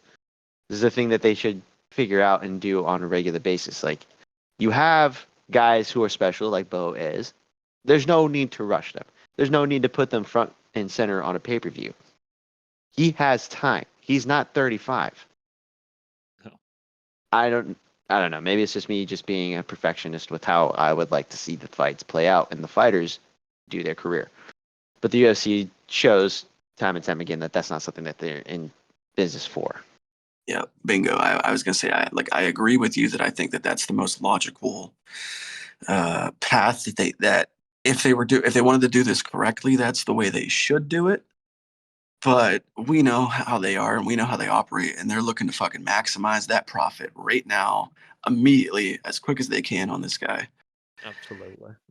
And that harkens back to my previous point. Like, I don't feel like featuring him on this card really added anything to the card, and I don't think it drew any extra money that they weren't going to already draw anyway. So it's almost like this was virtually a Contender Series bout because it didn't have much significance or consequence, but they shoved it in here just to like get him another fight. If you're gonna just shove him against somebody and put him on a card to get him another fight, don't do it on the fucking biggest card like in history. Mm-hmm. Like, save that for one of your many Apex fights. And that was going to be my next point on this. And my last thing that I want to say is, I bet you, next time we see Bo Nickal, it is a fight night main event, and it's going to be against somebody like a Chris Weidman. Oh, God. Could be. Timelines line up. I mean, he's Yeah. not ranked, but he is a veteran. Like, it fits it checks all the boxes. Yeah, I wouldn't doubt it. So, yeah. To all American wrestlers, you know what I mean? Like, Oh, yeah. I could see it. Yeah, I would watch it. Yeah, I would can see watch it. R.I.P. Bo's eyes. Yeah, well, hopefully by then they introduce a new glove, right? What is this? Two shows in a row? I'm sacrificing somebody's eyes to Chris Weidman. I believe so, yeah. Yeah. I say he's 180. He's 185-pound middleweight. He's got plenty of time. He's not even in his prime for that weight yet. Not even No. close. So No. yeah, no hurry at all. He's Yeah, got that's a scary 7 years in his career at least left. that's a scary fucking thought, because you got somebody like Bo Nickel who's already as dominant as he is, and he hasn't even hit his full-grown man strength yet. No. Like a 30-year-old Bo Nickel is going to be a fucking problem. Yeah, so I guess that's wrap that one up. The next moment from the broadcast was Mark Coleman walking into the arena, the godfather of ground and pound, as again Joe Rogan said. Back when we had headbutts and no gloves, I do remember. Yeah, obviously I remember those days from UFC 1. Mark Coleman, yes, coming into the arena with his daughters. Great to see the old guy fitting on his feet after his horrendous kind of ordeal that fortunately has turned out pretty well, apart from his poor old dog, whose name I can't remember right now. So, yeah. Little Hammer. Little Hammer. Little Hammer. Yeah, Big Hammer and Little Hammer. Oh, that makes sense, yeah. I was thinking of the poker hand, 7 dupes. That's a hammer. Anything to say on that? Or shall I just jump on to the next fight? Yeah, I will say that, of course, it's good to see Coleman there. It was nice to see his daughters walk him out. Absolute legend of the game. Like, despite some of his, I guess I'll say, eccentricities in his later years, being a follower of the Liver King's, what is it, the 9 ancestral tenets. He's a bit out there. He's a bit of a character now, but God bless him. I mean, the guy, he's one of the pioneers. I'm sure he's a good dude if you know him personally, and you know, uh, just very good to see him pull through and have a moment last night and get that recognition. And I hope the UFC cut him a fat check. Yes. Agreed. I mean, he did pull his parents out of a fire. Yeah. Yeah, if anybody deserves it. Yeah, it was cool. And did go in for his dog. It was just unfortunate it already died. Oh yeah, yeah. That's. I mean, rough. if anybody's earned at least to have an easy day, it's him. Yeah. Right. Yeah. Then I guess we should get the mood going back up a little bit with our next fight, which was Arman Tsarukyan defeats Charles Oliveira, a split decision win 29-28 in each case. Anybody want to take this one away? Have we got a huge? And I remember Austin was very much on Tsarukyan. I don't know if last time when we did the preview show. Yeah, I'll take this one then, because my whole thing is that if Islam was able to handle him the way he did in their title fight against Charles, I imagine Tsarukyan being of the same, not region but ilk. He's a dominant grappler with heavy hands, and it proved pretty much to be a similar fight. Not the same, because Oliveira was pretty much present for majority of it. He had put Arman in some dangerous positions and nearly finished him at that first grappling exchange that they had. He even got slammed on his back, Oliveira did, and nearly still managed to pull off a last minute submission. Like, I was more impressed with Oliveira being as capable as he was, and it's not that I was counting him out. I, matter of fact, thought that he could pull off a win. It's just I was expecting this kind of performance from Arman. Like, he's literally that dude that's like, if you have a problem, just anything, any particular problem, you could solve it with a hammer. Like, it doesn't matter what it is. Yeah, hammer it in. It's fine. That's it. That's his whole mindset. I'm gonna just literally, take it down and beat the shit out of it, and it'll probably fix it. That's what he did, and Oliveira was able to kind of, nullify a lot of his attacks, but it still proved to be Arman's night at the end of the day. And I know it was a split decision, but I thought Arman had won, not a completely handy decision, but a competitive decision. You know, Yeah. You can't blame Oliveira for at least being competitive in this. And I don't know if Oliveira suffers a lot from this loss, but I think it still shows that Oliveira still has it, especially against a game opponent. Yeah, sure. No, I'll just have a quick jump in there because Austin has kind of brought me in almost perfectly where I needed to be. I just have to give a shout out to the Brazilian fan that the UFC cameras vaguely flashed onto before the fight. So I'll have to find that and clip it for Dave. You may have missed it. More importantly, her outfit. Yes. Yeah. Yes, if it's the one I'm thinking of, yes. Just lowering the tone of the broadcast here.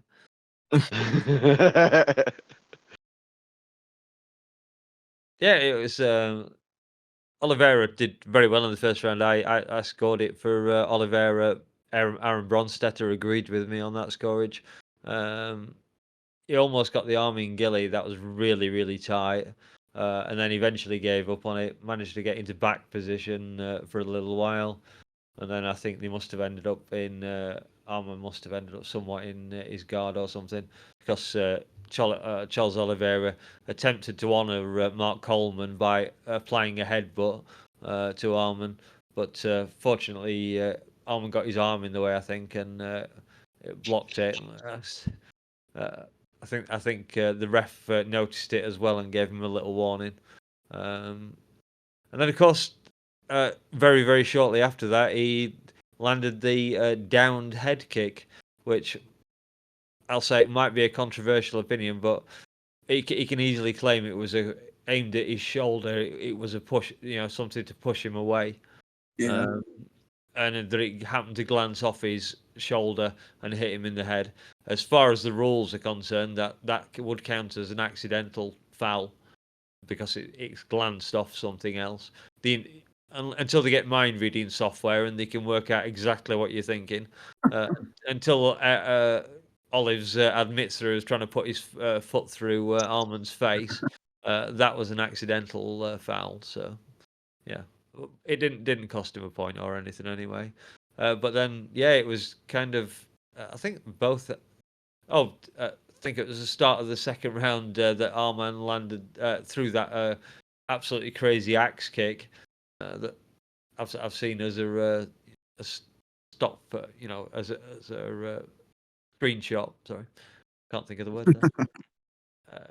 It's like his legs are just completely apart. It must have been on the broadcast actually, because that's the only thing I've seen. Yeah. Yeah. But yeah, That's it's just some crazy flexibility right there. Yeah, absolutely.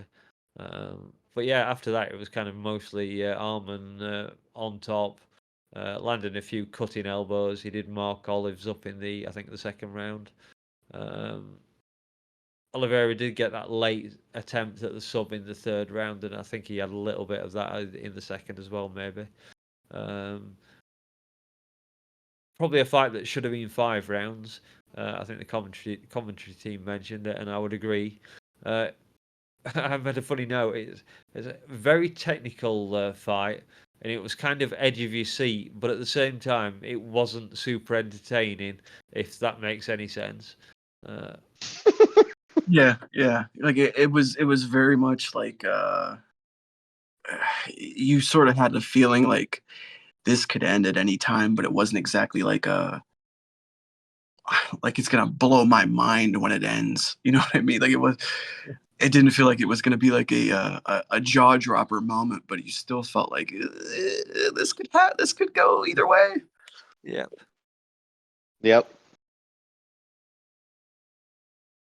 Well, I'll jump in here and give my thoughts. I had Charlie Olives coming into this thing. I just felt like, I said it in the preview show, I'm pretty sure. Up until this fight, none of Tsarukyan's opponents had ever been credited with an official submission attempt against him. And that record and streak was broken last night because Oliveira actually, he attempted the most submissions he's ever attempted in his career in one fight. Really? Mm-hmm. Yeah, I believe he was Yeah, he credited. threw up a lot. Yeah, I think he was credited with like 4 or 5, and then apparently that's the most he's ever been credited with. And apparently, when he gets a submission on his opponent, he has like a 77% success rate with finishes once he locks a submission on. Yeah. So, holy shit, fucking Armin, you're a fucking beast. A couple of those chokes were like scarily close. I think it was what was it, the guillotine. It nearly Guillotine looked after like, that. yeah, it looked like he was gonna pop Armin's head like a zit. Like it looked bad, and he didn't tap. He didn't even seem like he was considering tapping.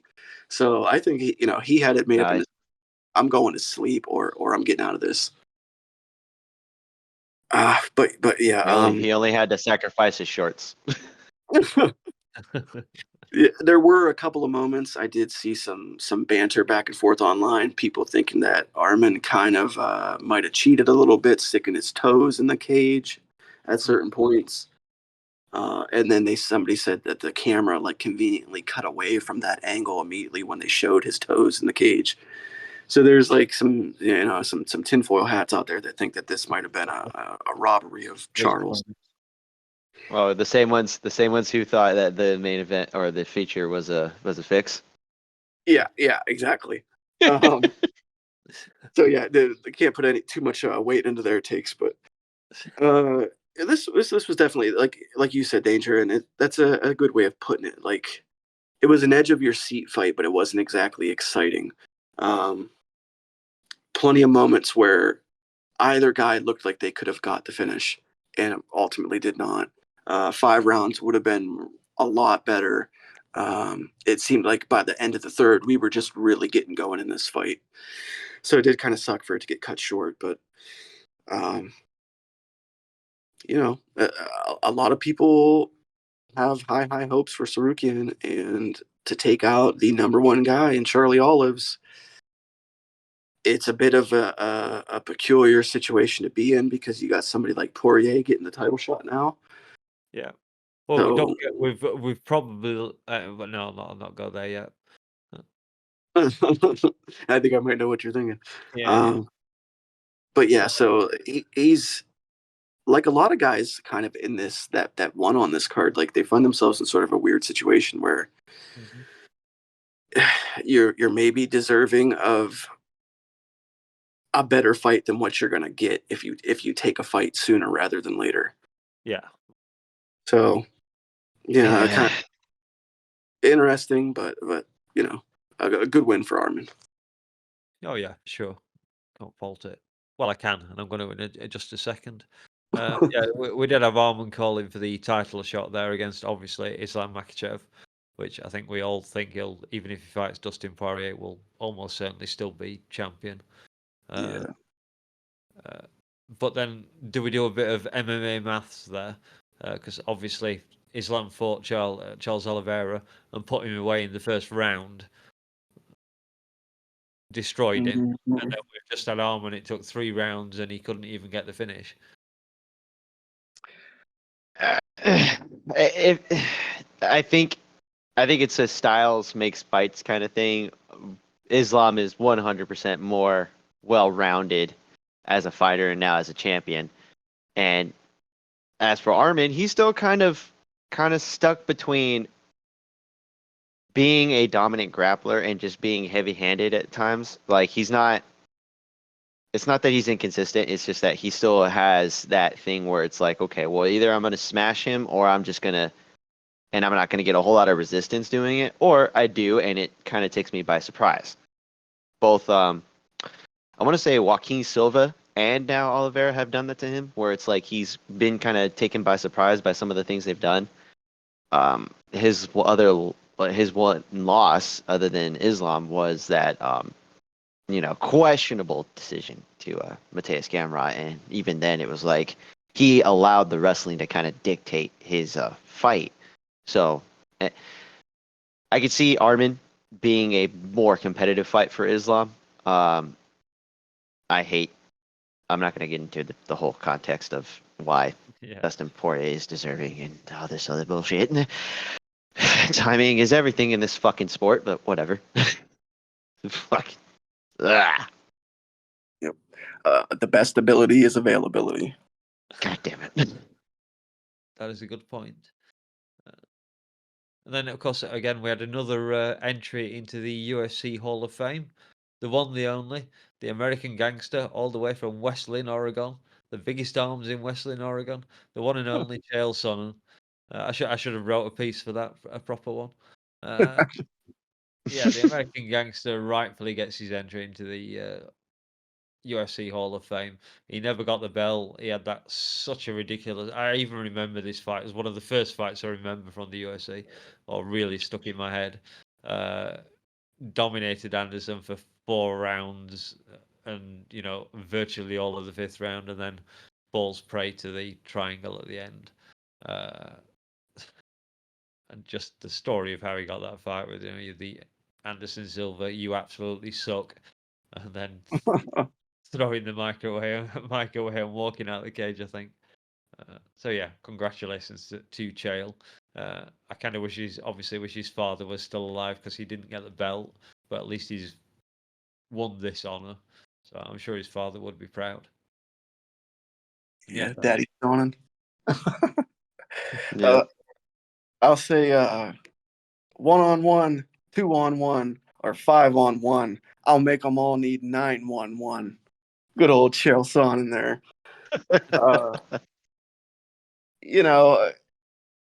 I want to clarify for anyone out there that is questioning why Sonnen is getting into the Hall of Fame with the record that he had in the checkered past.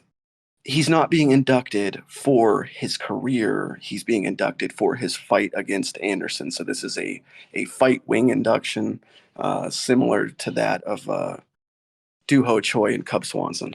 So this isn't him getting in based on career merits. Kind of is weird that he's getting in to the Hall of Fame for a fight where he tested positive for about every steroid in the book. But Very memorable. Go ahead. Oh, nothing. I was just gonna say, Chael is Chael though, and Chael's, I think, just one of those guys where he has provided value to the company in a number of other ways, and this was just sort of like their way of like finding a way to put him in there, and I can't hate on it, man. Chael is a figurehead of the sport, so yeah, I'm happy for Chael. My own thing is that I wish Anderson would have been there. Would have made it a little bit more of a, because they were like, oh, he's in the video, but he's not in the arena, and he's not on a broadcast separate. Kind of interesting, but I'm imagining that's more of a corporate call. Wouldn't this be Anderson's second induction into the Hall of Fame though? Because didn't he get in last year? I think so. Yeah. So maybe that has something to do with it. Yeah. Anderson would have probably asked to be paid to be on camera too. So Yeah, the that's UFC true. doesn't like to do extra when they're doing 300,000 bonuses, right? Fair point. Yeah. That's it. That's all I had for it. I mean, good for Chael. Yeah. He's earned it. And then up next on the card was, of course, Max Holloway versus Justin Gaethje for the Bad Motherfucker title, which all credit to Joe Rogan, the first man to introduce it, to mention it at the end of the fight, doing his interview, because everyone else avoided that particular language.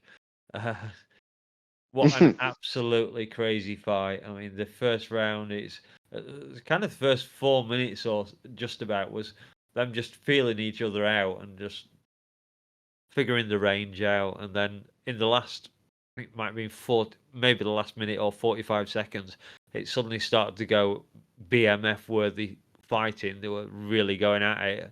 And then, of course, right at the end of the round, Gaethje ducks down and Max catches him on the nose with the heel of his foot from a spinning kick.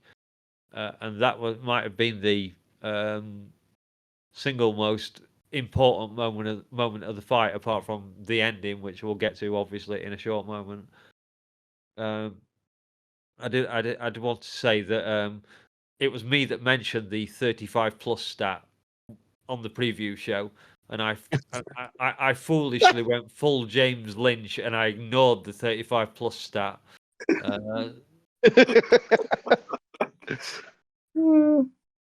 I should have changed over at that point. But speaking of the spinning kicks, I'm not sure if I'll go through the entire fight here. But speaking of the spinning kicks, I thought that they were hitting too often when Gaethje was ducking down. I think Max clearly had a read on him. I don't think it was luck that every time one of those landed, it was literally just after Gaethje had ducked.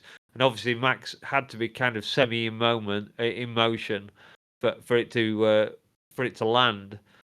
So I thought he clearly had a read. Oh, that's how it seemed to me anyway. Yeah. And then second round, of course, we had Max went for the patented Chris Weidman eye poke. Kind of a nasty. I'm sorry, Chris Weidman. Catching strays, I love it. You made yourself into a meme. It's not my fault. So yeah, very nasty eye poke, but obviously no quitting Gaethje. There's no suggestion he was ever going to quit to this kind of eye poke unless his eye was on the end of Max's finger or something. And then the action gets going again, and what does Max do? He does a proper full-on Chris Weidman and pokes him in the other eye with his thumb this time. I'm not sure if he got the double eye poke in there at the same time, but he definitely got the thumb in just to even it up. Make sure he poke both eyes. When he finally then gets the hard warning from Mark Goddard, which I know everyone wanted to see this fight play out, but there has to be a point. It's like, I think it's Luke Thomas that says that referees don't want to get involved in the sport, but they are there to get involved in the sport. And arguably, Gaethje should have tied that round, if not won it. I don't think he did win it. I didn't check the scores for the fight. But yeah, zero quitting Gaethje. Max just absolutely hyper focused. But that was a land that Gaethje did send Max flying. He landed one of his patented leg kicks and knocked the feet completely under from Max. Just a brutal round. That was, proper BMF worthy, I guess. And then it was third round. I think the fights kind of started to go in this particular way at this point. It was just great boxing from Max. Gaethje landing some 1 or 2, 3, maybe even 4 of his dangerous leg kicks in a round, was never enough to slow Max down. He was just ignoring the pain that he must have been in. Great poker face there. There was I never saw him wince once. Same couldn't be said of Gaethje, who was obviously suffering from the broken nose he'd suffered at the end of the first round. But Max really nice working the body in the fourth round, and then we had that moment that everyone was kind of worried about, that half happened, I guess you could say, because Gaethje managed to knock Max down, which is the first time it's ever happened to him. So a BMF worthy moment for sure. Not enough to crack Max's chin though. They went on to the fifth round. There was that beautiful flurry from Max with the boxing, just lighting Gaethje up.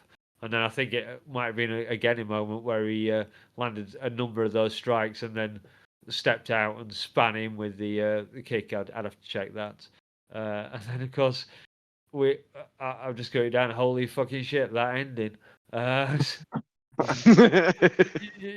You've seen Gaethje getting beaten up, and then Max just points at the ground as he's done before, with 10 seconds to go, and says to Gaethje, "Come on, let's see who is the bad motherfucker.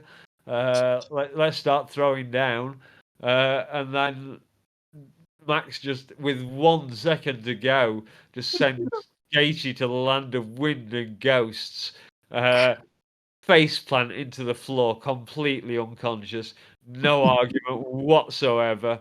I know Mojo Head will be sending him up to the London Window Ghost there on a video very shortly. So, I mean, first thing, where the hell does this put Max Holloway pound for pound? Uh, and nice to see. Oh yeah, we saw Chris Coleman wrap the belt around Max's waist, and then Max very respectful, saying what a great fighter Gaethje had been.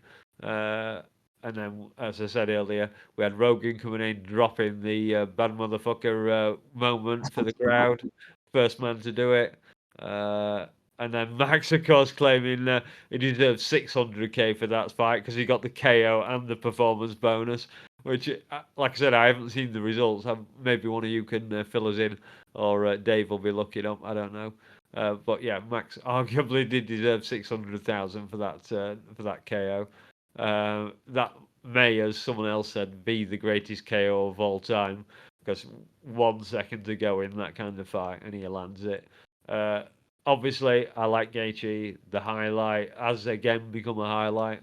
So I really hope Max does get the fight of the night kind of bonus because Gaethje will then earn 300k too. And yeah, no hate from Leo Max. What an amazing performance. I've followed Max to some degree or another since he first entered the UFC. So at 32 years old, what a performance. And obviously, his Ilia Topuria was in the crowd and did not look particularly happy. I think it's fair to say. And yeah, I'll leave it to one of you clever guys that picked Max. All right. Let me jump in here because Dangermouse has got me all fucking fired up again, reliving this moment. I'm up out of my seat right now as we speak. Oh my god, are you fucking kidding me? Are you fucking kidding me? Okay? A couple of points before I get into this. Yes, they did get the fight of the night bonus, so both of them did get $300,000. And Max did get knockout of the night, so he did walk away with 600k. Cool. So Nice. Max is over $500,000 richer, not including his fight purse. I had something else I wanted to touch on that you said, but I can't even remember it right now because I'm too fucking excited. This okay. I gotta repeat something that I said on the Discord earlier. I have been watching this sport on and off since UFC 1, when you had to go to your local mom and pop fucking rental store and they had to pull the fucking VHS tape out from behind the counter in the fucking cardboard sleeve. And it was a whole fucking ordeal. And you snuck that thing home and you felt like it was a porno. All the way up until now. There was a brief period I kind of fell out during the dark ages, but I would say for a solid 20 plus years now, I've been an absolute hardcore of this sport. And this fight last night solidified in my mind that this was top to bottom, inside out, the greatest card that the UFC has ever assembled. I mean, period, hands down. The amount of talent on it, and then the results of the card itself. Then you add in this fight, and you want to talk about enthralling, fucking edge of your seat, like call your friends. This is the fight that you show people when you want to introduce them to this sport. Max, you got a guy in Max who's got fucking basically, and maybe you want to argue the second round, but basically 4 fucking rounds in the bag. This is your fight to win or to lose. You could do what so many guys have done before you and just fucking dance around and play out that last round. And what do? You do your fucking patented Max Holloway move and you point to the fucking canvas and you say, me and you right here, right now, toe to toe, mano a mano, let's fucking slug this thing out. And you do it with the fucking human highlight, the maybe the last guy on earth that you want to do that with. And with 1 fucking second on the clock, you slump that motherfucker dead on the canvas like a sack of potatoes. The single greatest, most fucking shocking moment in my entire fight watching career. I threw my fucking hat across the room. I said this on Discord. I had a complete moment of Tourette's, and I just started cursing violently for no reason. I didn't know who I was talking to, but I was fucking talking to somebody, and I was saying, "You motherfuckers, you suck his dick. That's the BMF. That's the fucking king of the world. That's my dude Max, and you can all fuck yourselves." Ah, what a relief! What a fucking moment of exhilaration. I'm still high. I haven't come down yet. I don't know what else to say. Oh my god. I'll I'll jump in. So to what Lazy was saying, I had been watching religiously since 2005, and I was pretty young when I first started watching the sport. I remember both of my brothers, who are 10 years older than me, had been watching the videos here and there, and my dad knew who of name, since I live in California, who Tito Ortiz was, who Randy Couture was. He actually went to college at Cal Poly, not down too far from me, and wrestled there. And it's interesting looking back at the history of our sport, and it's still so young, and all the things that we've been watching from then until now. I don't know if I've ever been as hyped for a fight in a long time, a very, very long time than when we were for tonight and for this fight. Watching Max perform the way he did against a man who is arguably the number one contender in this division, aside from Oliveira, was incredible to see. Just the command of which he had over Justin. That first spinning kick he landed, I think, broke Justin's nose. Yeah. Like you had said, I think, when it landed. And it was all downhill from there for Justin. And Justin, I don't know if it wasn't so much that he was prepared for how competitive the fight was going to be, or just the fact that he underestimated how good Max was. And this is me thinking this is the guy we should have got the first time he fought Dustin at 155. This is who Max should be at this weight, but for some reason he chooses to go back at featherweight. Like, my guy has the number one contendership at this division, and he is saying, no, I have to kill the Spanish Georgian first. Like, that to me is just insane. And then secondly, the fact that Gaethje just seemed troubled throughout the whole entirety of this fight, having to play catch up, having to overcommit on swinging, and then even when he was throwing the leg kicks, Max didn't even seem super bothered by it. This entire contest was, is Max that guy? And my God, he is that guy. And then Mouse, you even said, is he an all-time great? Hell fucking yeah, he is. If he's not the second coming of BJ Penn, I don't know who you can arguably say is, because right now Max Holloway is that fucking guy. He is an all-time great, a pound for pound fucking greatest fighter of all time. And no one can take that away from him. Not now, not ever. And there will never be another Max Holloway in this UFC that we see and forever will be. Max Holloway is one of a kind. Max Holloway is that fighter that you will watch every single time. He is your fighter's favorite fighter. And I was happy and proud to have seen him fight tonight, especially with that knockout. That's interesting that you say that, Austin, because that your fighter's or your favorite fighter's favorite fighter. That's a phrase that Anik often used to describe Justin Gaethje. And I feel like last night, man, Max, if he didn't take that title and he didn't take that mantle, he definitely said, dude, we're fucking co-owners of that title, because like, wow. Oh my God. Like, I feel like we could do an entire standalone JBR episode just on this. I said this on the pre-show. Like, we could have done the whole pre-show just on this fight, and it lived up to the fucking hype. How Absolutely. how hmm how often do we have this level of anticipation coming into a fight, and it fucking surpasses it?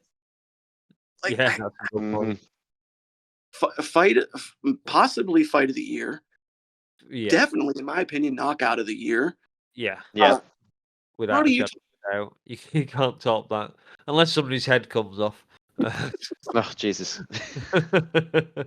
Like, Well, That, the comment I was going to make about you look at Leon Edwards' last minute head kick KO, headshot dead moment against Usman was the greatest arguably the greatest KO, most significant late KO in a considerable time. And I guess this fight was different because Max was a lot more competitive than Leon was for a lot of that fight. But yeah, it probably tops that. The only thing that this one lacks is John Anik saying, "Oh, that's it, it's over," or saying, "Oh, sorry, yeah. it's not over till the last second or something." That's the only way the commentary could have topped it. But yeah, absolutely, gonna be one of the greatest knockouts of all time, if not the greatest ever. and look at Max at 32. What is he? 32, right? Yeah, I think he's 32, 32. yeah, Yeah. yeah. Yeah. 32 years of age, still adding new wrinkles into his game. Been in the UFC since he was 20 years old. Like, uh, those losses to Volk, like, so many guys would have lost that thing inside of them, that spark inside of them that says, you know what, I am an all-time great. I am an elite. And Max, if anything, that spark seems stronger than ever. It seems like this dude is like, he broke through to a new level last night that I didn't even think he could ascend to. No, it's tough to see him topping that Qatar Calvin Cater. Sorry, Cater. I keep calling him Qatar. Calvin Cater performance where he just worked him over for 5 rounds, and he just did not quite the same thing. Obviously, he didn't have the volume of punches in this one, but yeah, crazy, crazy fight. If you That's go I ahead, was gonna Austin. say real quick. I was gonna say like that was the thing is that he wasn't even throwing a ton of volume. He was literally just landing with a pure accuracy, and his game plan was just to put pressure on Justin, which is interesting because that's what he does more often than not. It's just strange seeing it done to a man who is as violent as Justin Gaethje. You know, And it seemed to just work anytime he wanted to do anything. And realistically, there were moments when Justin's landing on Max, and it seemed to just not phase him. He adjusted. He either got out of the way or let it hit, and then rolled with the punches. Yeah, I was He, going to say he was rolling very well with a lot of yeah, distance punches. that was the most impressive thing for me was that like, oh shit, Justin really isn't able to do anything to him. and I will say too that it goes back to a point that I made on the preview show that I brought up, that Luke had brought up in his breakdown. It it came down to the footwork. A lot of this was about the footwork and Max corralling Justin all night long. And I like literally, as I was sitting there watching the fight, talking to myself, I'm saying, keep corralling him, stay smart, stay safe, and keep corralling him. And If I could just jump in, Les, it's funny you said that because the way Max was looking at Justin for the entire fight, I was thinking, he's like laser eyed, and I was thinking at first I was thinking, if he was a dog, it'd be a pointer or something. If you've seen those, with the paw up and the tail straight yeah, out, staring. And then I thought, no, that's wrong. That's a wrong dog. What he is actually is a border collie herding sheep. They have that same yep, laser focus, and you've literally just brought it up. And reminded me of what I was thinking. Yeah, border collie like just laser focused for that yeah. entire round, 5 rounds.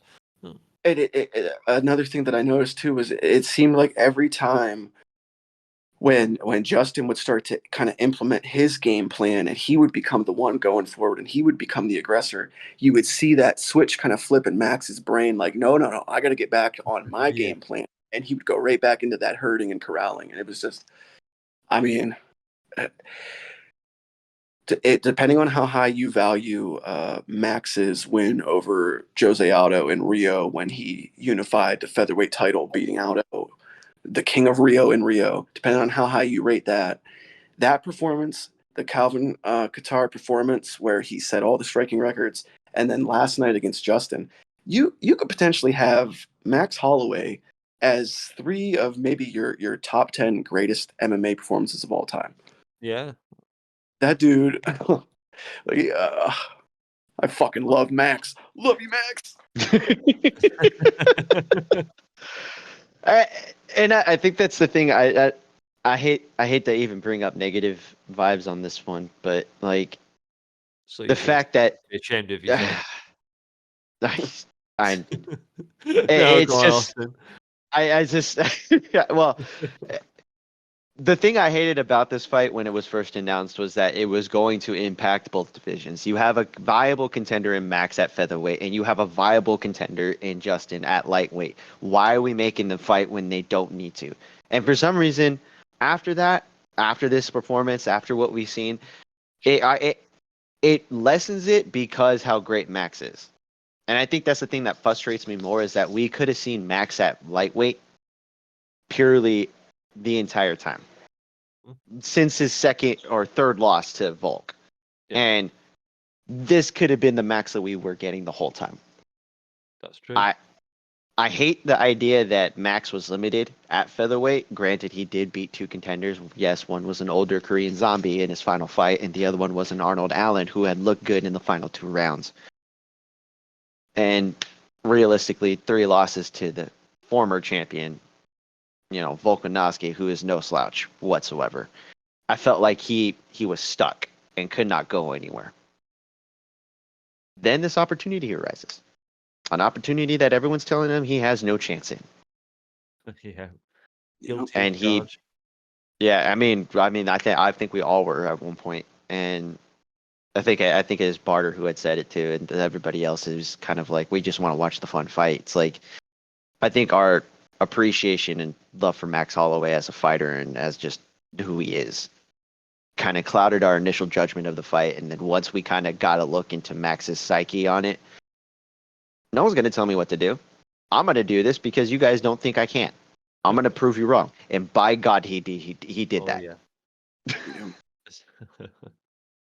One last thing I would like to add, and I shared a couple of things on Discord about this, but Dana said in the post-fight press conference that Max was actually backstage walking around on that leg, not on crutches, not in a wheelchair. He was walking around.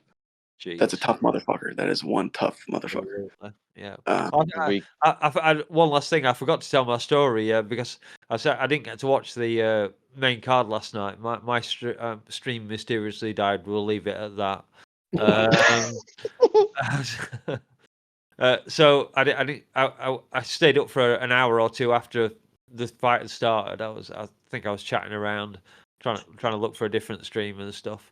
And then I eventually went to bed. But then I turned on my laptop, and unfortunately, one of the YouTube recommendations, because the page was refreshing, I saw that Max had won the fight, or I saw him in the center, and they were talking about his his octagon interview, which I kind of figured I knew where that was going.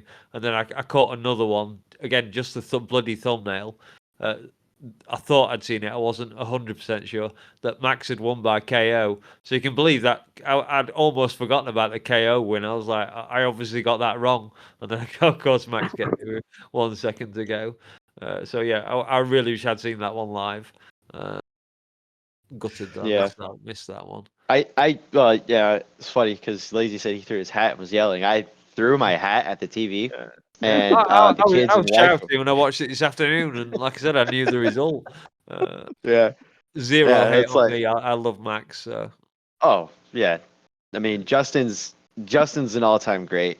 Yeah. It sucks that this is the result of the fight, but like this was a fight that you couldn't even deny.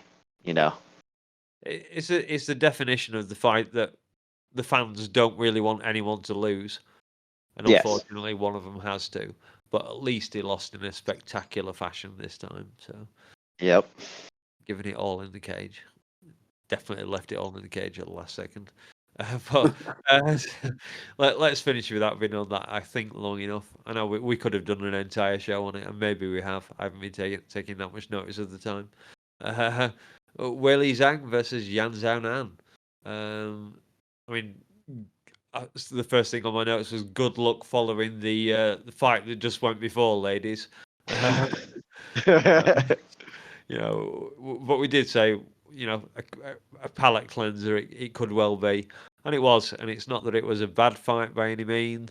I did like Weili having a bit of fun with Bruce Buffer at the start, calling along with him. Thought that was kind of fun. I know. The commentary noticed that one as well.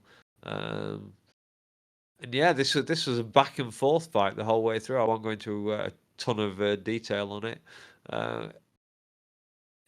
It was, there were definite moments where Yan looked really, really dangerous with the striking, but it was just Weili just didn't mess around when she got the opportunity. She took Yan down, applied some ground and pound, control time and all the rest of it, and I didn't check the scores, but I presume it was 3-2 to all the judges. I don't think there were any silly. Oh, to tell a lie, I'm just looking at something now.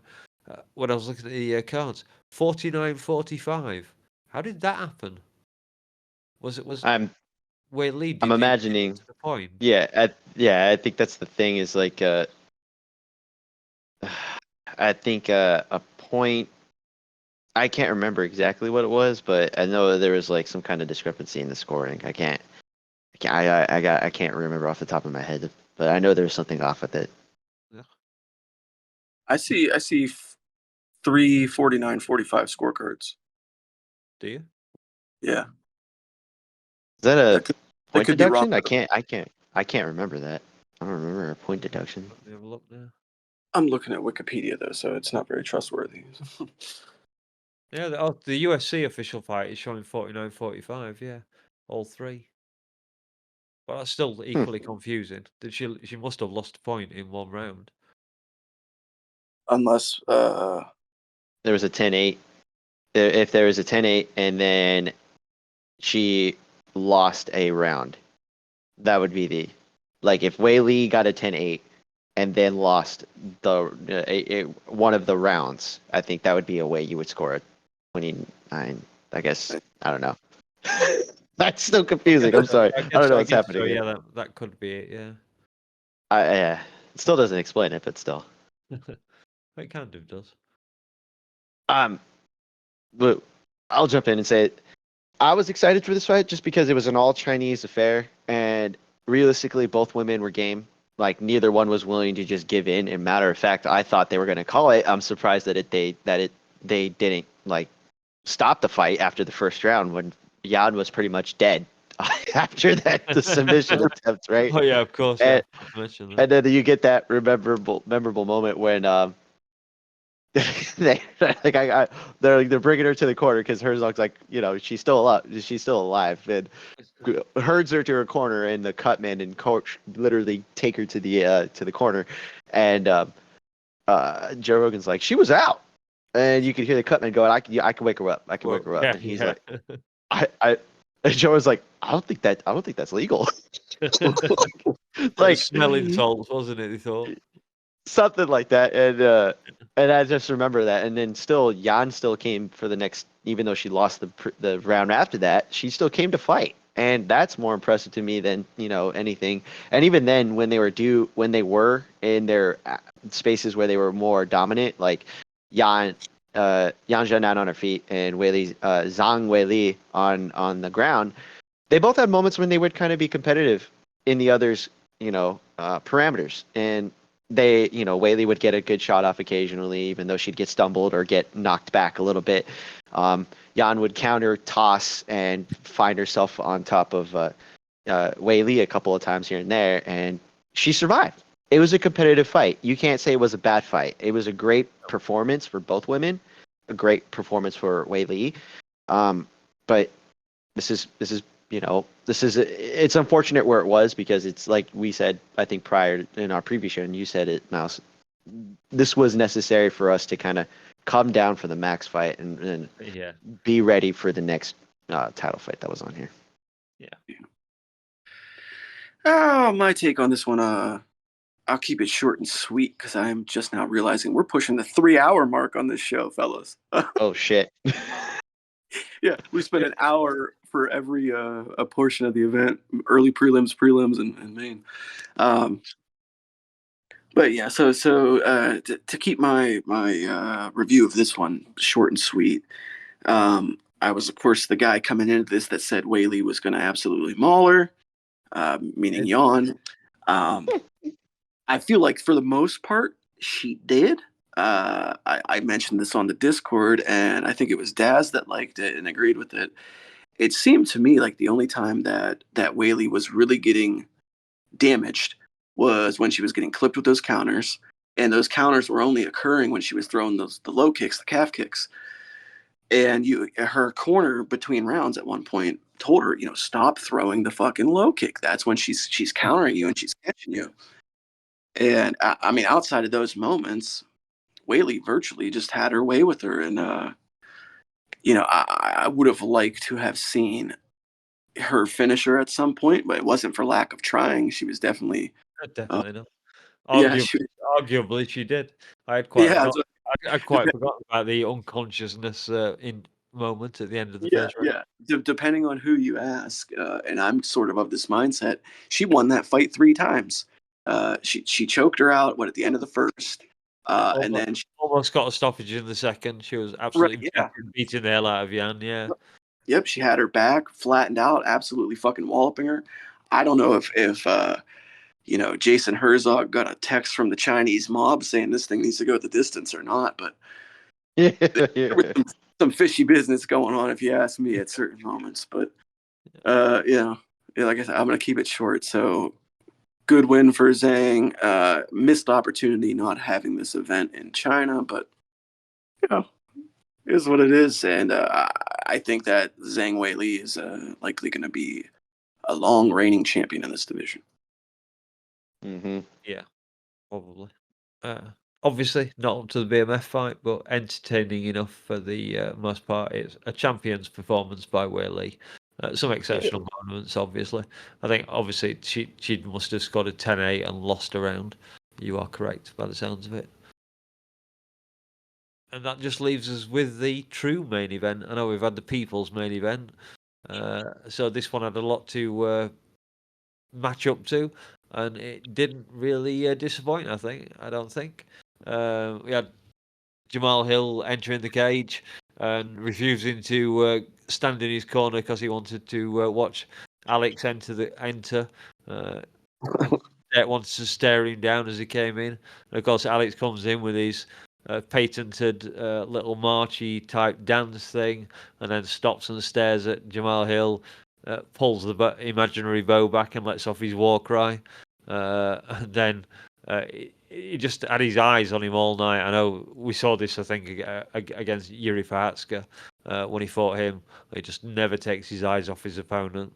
And they did the close-up of his eyes as well on the broadcast, just showing like the eyes of an absolute killer, a true warrior at that moment, hunting his prey, and he had it in his sights. This was quite funny because obviously I was watching the fights this afternoon, and I could see I'd managed to avoid the progress bar enough that I wasn't sure exactly how much time was left, but I was having to stare up the screen. I knew there wasn't much time left, so I figured it was going to be a fairly early stoppage. And then, of course, we had that moment where Hill cracked Alex's cup. You distinctly heard it ring through the arena. There's no argument that he wears a steel cup there, I don't think. And then Herb Dean's, he kind of brushed at it to make note that it had happened. And Herb Dean steps forward to try and stop the fight, and Alex just kind of shoved him out of the way almost. Was like, no, son, we're not slowing this down. I've got my prey in sight. And he stepped in, and it wasn't exactly quite his classic left hook. It was, I think it was DC who commented it was a bit more of a shovel hook. It had a touch of the uppercut to it, but it caught It caught him. Wasn't even the super flush strike that we've seen him land. It kind of glanced off Hill's head, and then it was quite funny when they showed the replay in slow mo. You just see Hill's eyes rolling back into his head as he dies inside, and then I think it must have woken him up ever so slightly when he hit the floor. Because Alex had to jump in on top and finish him off with some a brief amount of vicious ground and pound. And then he gets up and does the strange little celebration, which one of you might be able to explain. But yeah, this was just one of those moments. Jamal Hill said he wanted to come in and fight Alex Pereira, and as I put, just like Sean Strickland, he wanted to do the man dance with Alex with Powhatan, and he paid the same price. Alex sussed him out in absolutely no time. I think it was a bit like Jury's fight. He realised that Hill didn't have much to hurt him, and he could just walk through it. So he did exactly that. Planted that perfect shot, and made a stab at KO of the night. Although, of course, I don't know if Dana gave more than one of those out, but otherwise he certainly didn't get it, obviously. And yeah, what an amazing performance by Alex. Just as I think we were discussing before we started recording, this puts Alex way above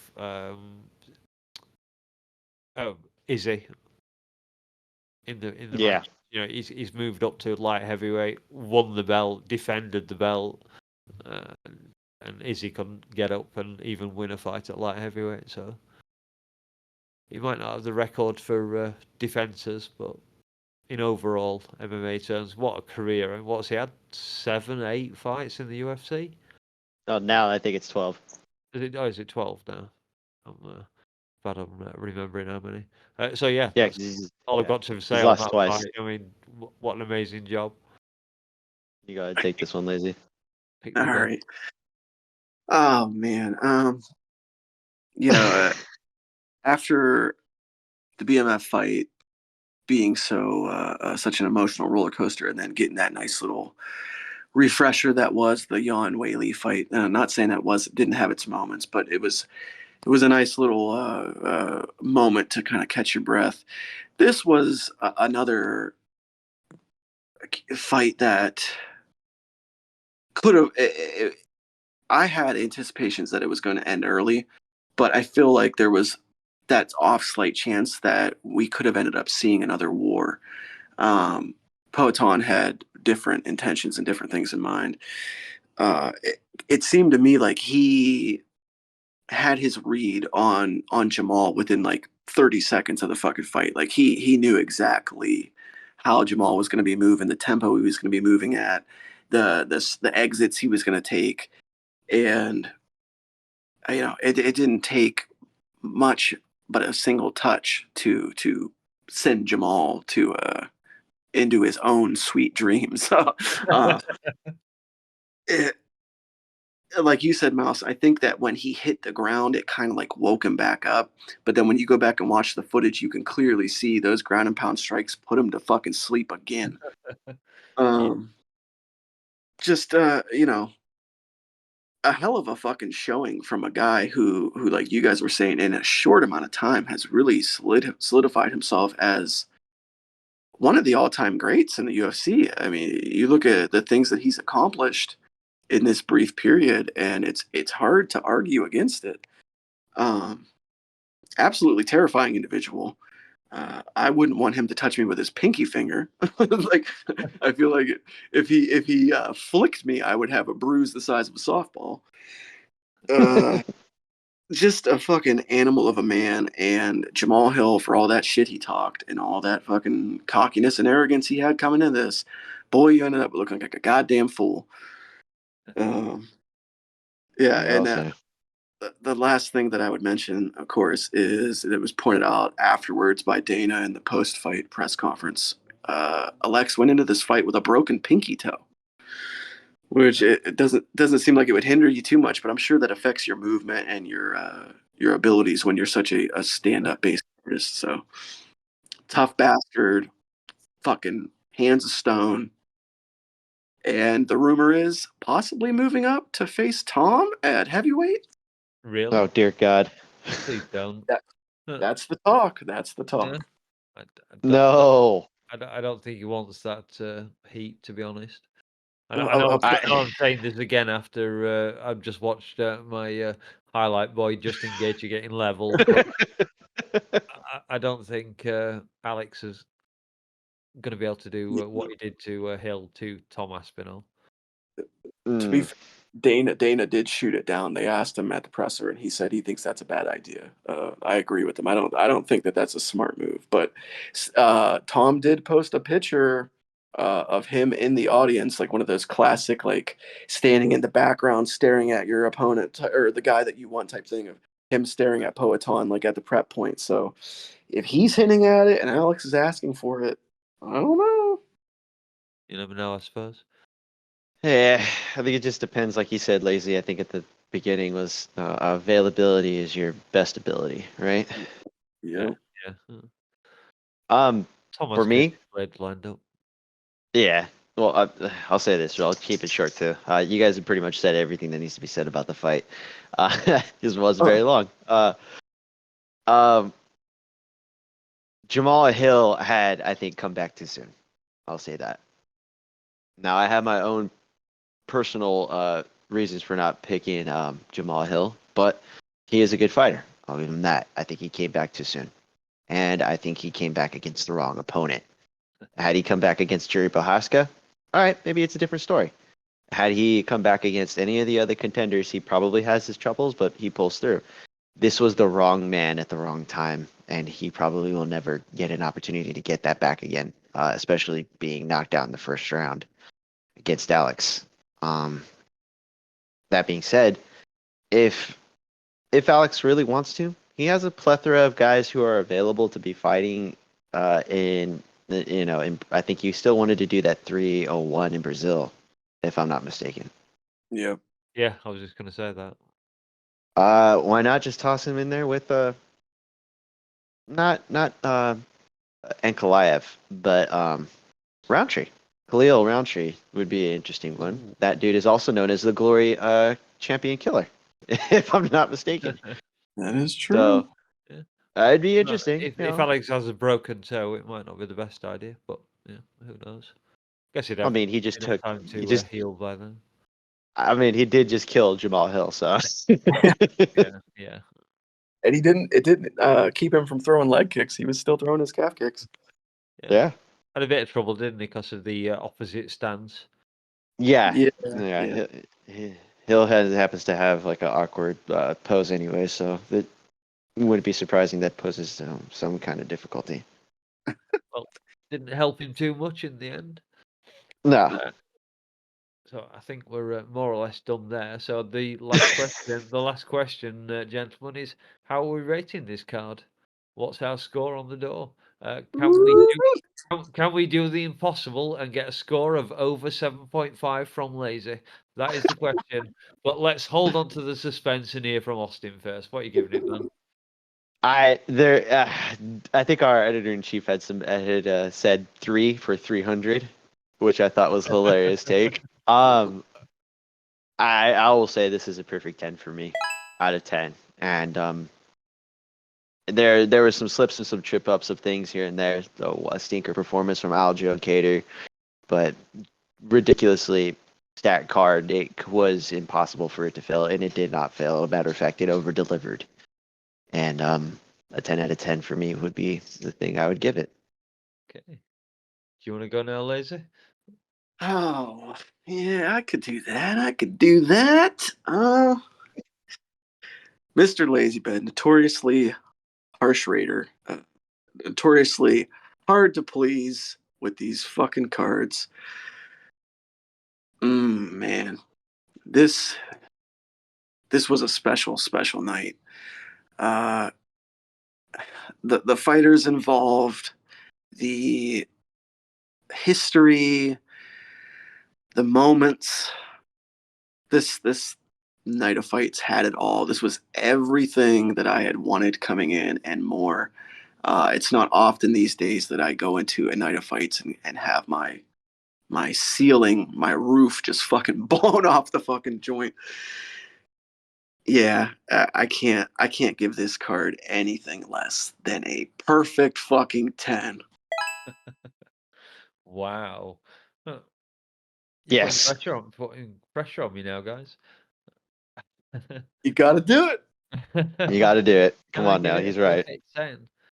I think I have to be cruel and say I can't give it quite the perfect 10. Oh, wow. It's nothing that the UFC has done. It's just there were just a couple of moments, that the Aljo versus Kattar fight wasn't super exciting. Nickal versus Brundage, by his own admission, wasn't the greatest fight. He gave himself 2 thumbs down. But I'll go as close as I can, I guess, and make it 9.75. In fact, I might even go even higher than that and make it 9.9. There you go. 9.9. I can't give it the perfect 10, but we'll just give it a 9.9. Yeah, What are we ever gonna get that's better than this? What are we ever gonna get? Maybe nothing ever, but you have to leave room for improvement, and there was room for improvement. I guess We, that's true. if every fight had been a finish, we could have argued it was perfect 10, but it wasn't, obviously. I mean, I'm still gonna stick with my perfect 10, but if I had to nitpick, there was a few things that they could have done differently that it would have really added to this. I would have liked to seen a little bit more pageantry, maybe some more unique walkouts, maybe some pyrotechnics. They could have done something different with the canvas. They could have let them wear the new gloves. Mm-hmm.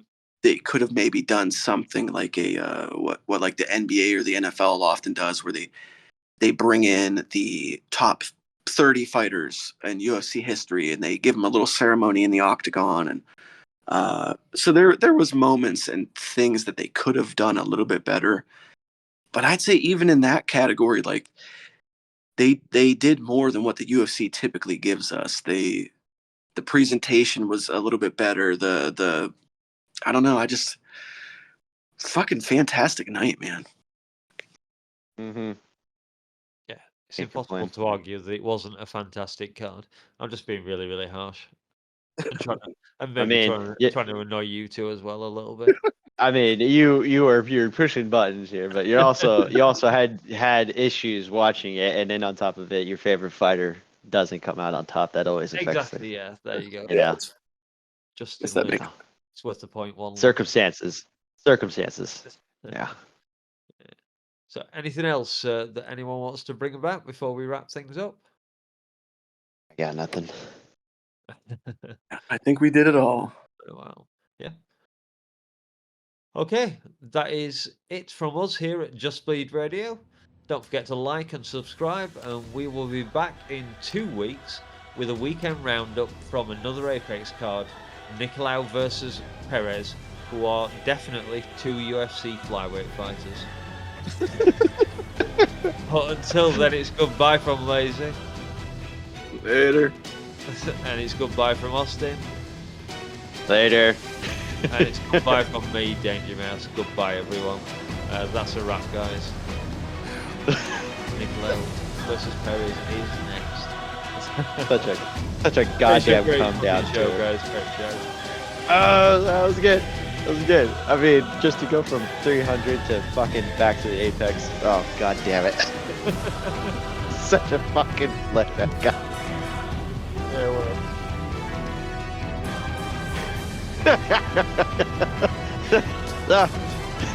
More fun. Fire away.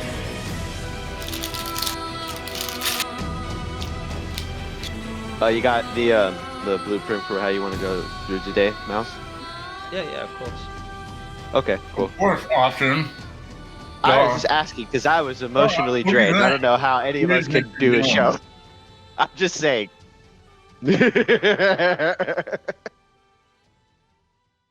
Fuck you, Craig.